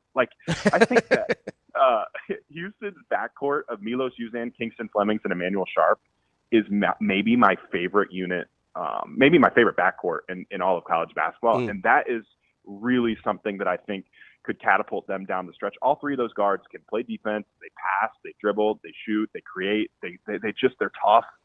All of those guards. And I really trust that. And the thing is, through the first 6-ish weeks, Houston hasn't really played like Houston. There's a lot of defensive mistakes on that film. They're making uncharacteristic mistakes. And I kind of trust that Kelvin Sampson will kind of get that defense humming at the level. So that's a team that I think, they're 11th on Ken Palm right now, but I have them in my own brain, and whatever that means. I have them power rated in my head a lot higher than 11th nationally. I think they have a chance to really go on a serious run. All right. IT, who's better than their record, Arkansas or Alabama? I like Arkansas. Maybe that comes back to bite me, but that's a good team. And the thing is it feels like their top 8 just works. Darius Acuff is a beast offensively and just constantly able to get into the paint at will. He's got those big, strong shoulders. He's going to start to shoot a better field goal percentage too. Most of that is his shot selection, right? Totally. And the other thing with him is he doesn't turn it over. And that's something that I think has been really impressive. He had 4 turnovers against Tennessee, and that was hands down one of his worst of the season. For the most part this year, he's been a really, really good turnover averse player. And I think when you have Acuff and Thomas, those guys thunder and lightning together. Malik Thomas, Acuff is that big, strong, sturdy, thunder guard, get downhill. Thomas is just a catapult of bucket getting, and he is so slippery and wiry as a shot maker. And when those two guys are really rolling, and then you add in hey, Billy Richmond checks in off the bench, and he's just all energy, toughness, athleticism, power. Trayvon Brazile is playing like an NBA player right now at the 4. So I have a hard time with Arkansas because I don't really trust John Calipari to run the best offense, and I don't really trust them away from home to find ways to win games when they don't have that home crowd advantage. But I do think that this roster might be one to like where their strengths kind of outweigh those weaknesses, and they're able to turn it on and maybe be the SEC's best team. Like the talent on this group is really undeniable. I like him a lot, and Creighton fans will see him tonight in the Big East. And I get a lot of it is because he averages over 41% through his career shooting it behind the arc. Bryce Lindsey has been fantastic for Nova, and quietly they're 12-2. Right, there were those rumblings, post great coach era. I get it. The schedule hasn't been daunting, but they are 12-2. What do you like about Nova? I love the guard play. I think Bryce Lindsey, like you talked about, can really score, but Caden Lewis can get to the rim. Tyler Perkins, tough, smart, dependable. I feel like he's like a Midwest offensive lineman who's playing, a 2-guard spot for Villanova. That's what he reminds me of. Devin Askew has been really good for them. And so when you have 4 guards that can all pass, dribble, and shoot, that makes me really bullish on your thing. And, the thing with Kevin Willard, like he gets a lot of heat because I'm not sure he's like this program, like elevator to the, like the national title contender. He's every tough year. as a spokesperson too. Right. But like he is a good basketball coach. Like I feel like he gets like his teams to play at a high floor type of outcomes more often than not. And so Villanova, with those 4 guards, you add in Duke Brennan, who's just a beast on the glass. They're not the most talented team. I don't think they blow you away with their athleticism up front. Like they don't have like a really elite rim protector or like a super jump out of the gym 4-man. But the guard play is good enough. They rebound well enough. They play slow and grind you into a pulp. That all works. I think they're probably the second best team in the Big East right now for me. And I don't really hold, a blowout loss to Michigan against them and a close loss to BYU against them. Those are totally fine. I think there's a really good chance that Villanova ends up on maybe a 6-7 seed in the NCAA tournament. I think you take that all day, every day if you're Villanova after kind of what you endured the last couple of years. Yeah, and kind of flying under the radars. Brennan shoots 63% from the field too. So when you put that with Lindsey's, 3-point shooting and his acumen, that's a tough inside-out combo. When you look at the game tonight for Creighton, level of surprise with a Coach Mack team, and they're figuring it out. But just one score in double figures with Josh Dix. Be patient, gonna be how they have to play, waiting for better things to come. How are you looking at Creighton? Weird team because on paper there's no way that this defense should be higher rated than the offense. It just doesn't make sense to me. That's crazy.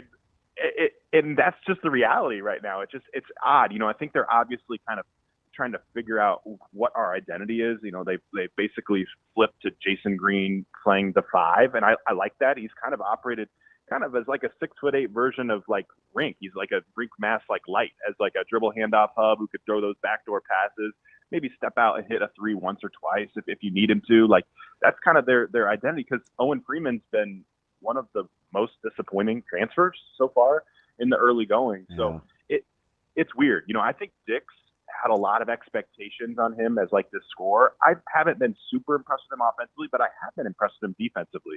He has been someone who like they can put on the top guard on the opposite end and he gets stops. And I think tonight against Bryce Lindsey, that's a good matchup for Dix. He's 6'5". Like he can go at Lindsey. He can give him some trouble with his length. He can keep him, hook and trail and keep him off the 3-point stripe.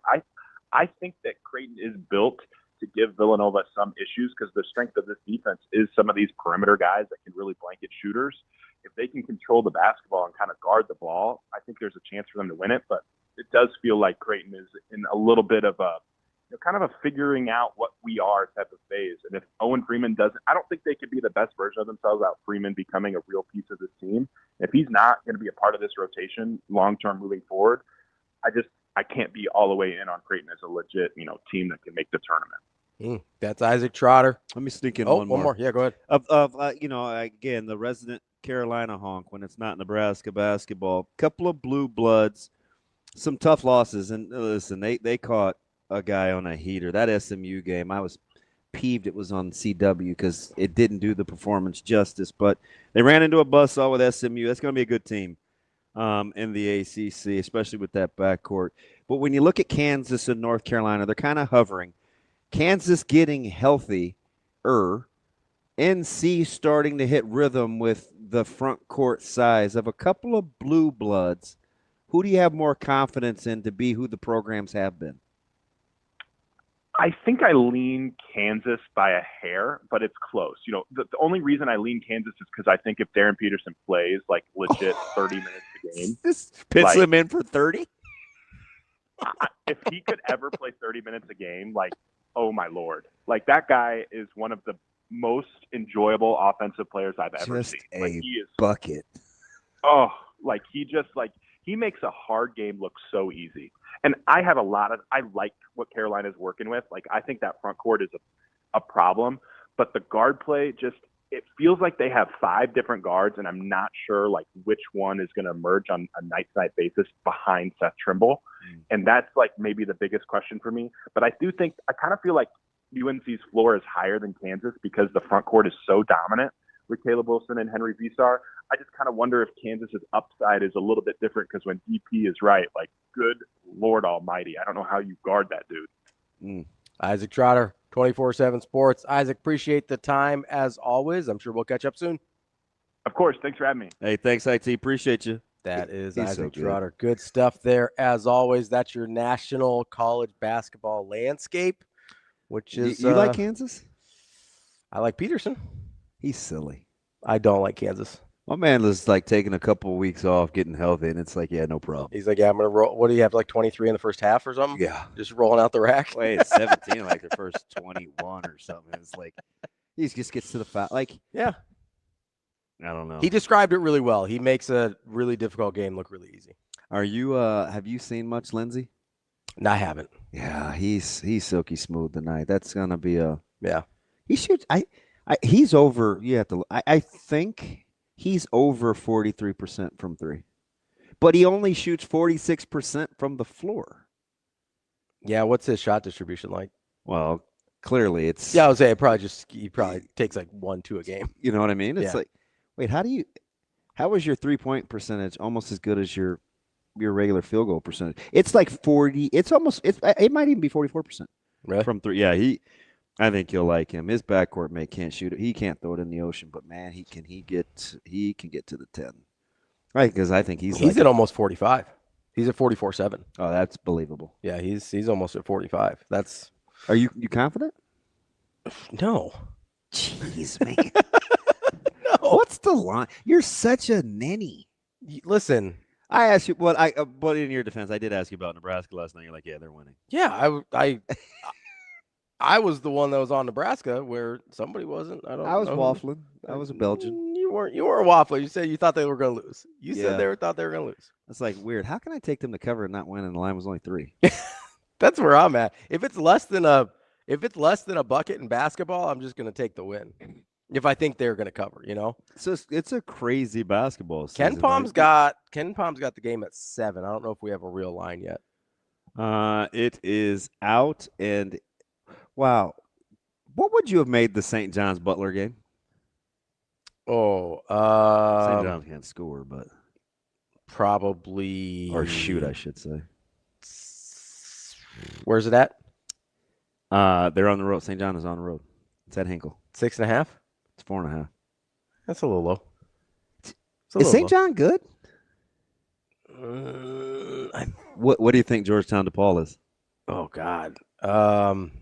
Disgusting. At DePaul? Yeah. Probably right around 4.5. It's 2.5. Okay. So I'm a couple points high.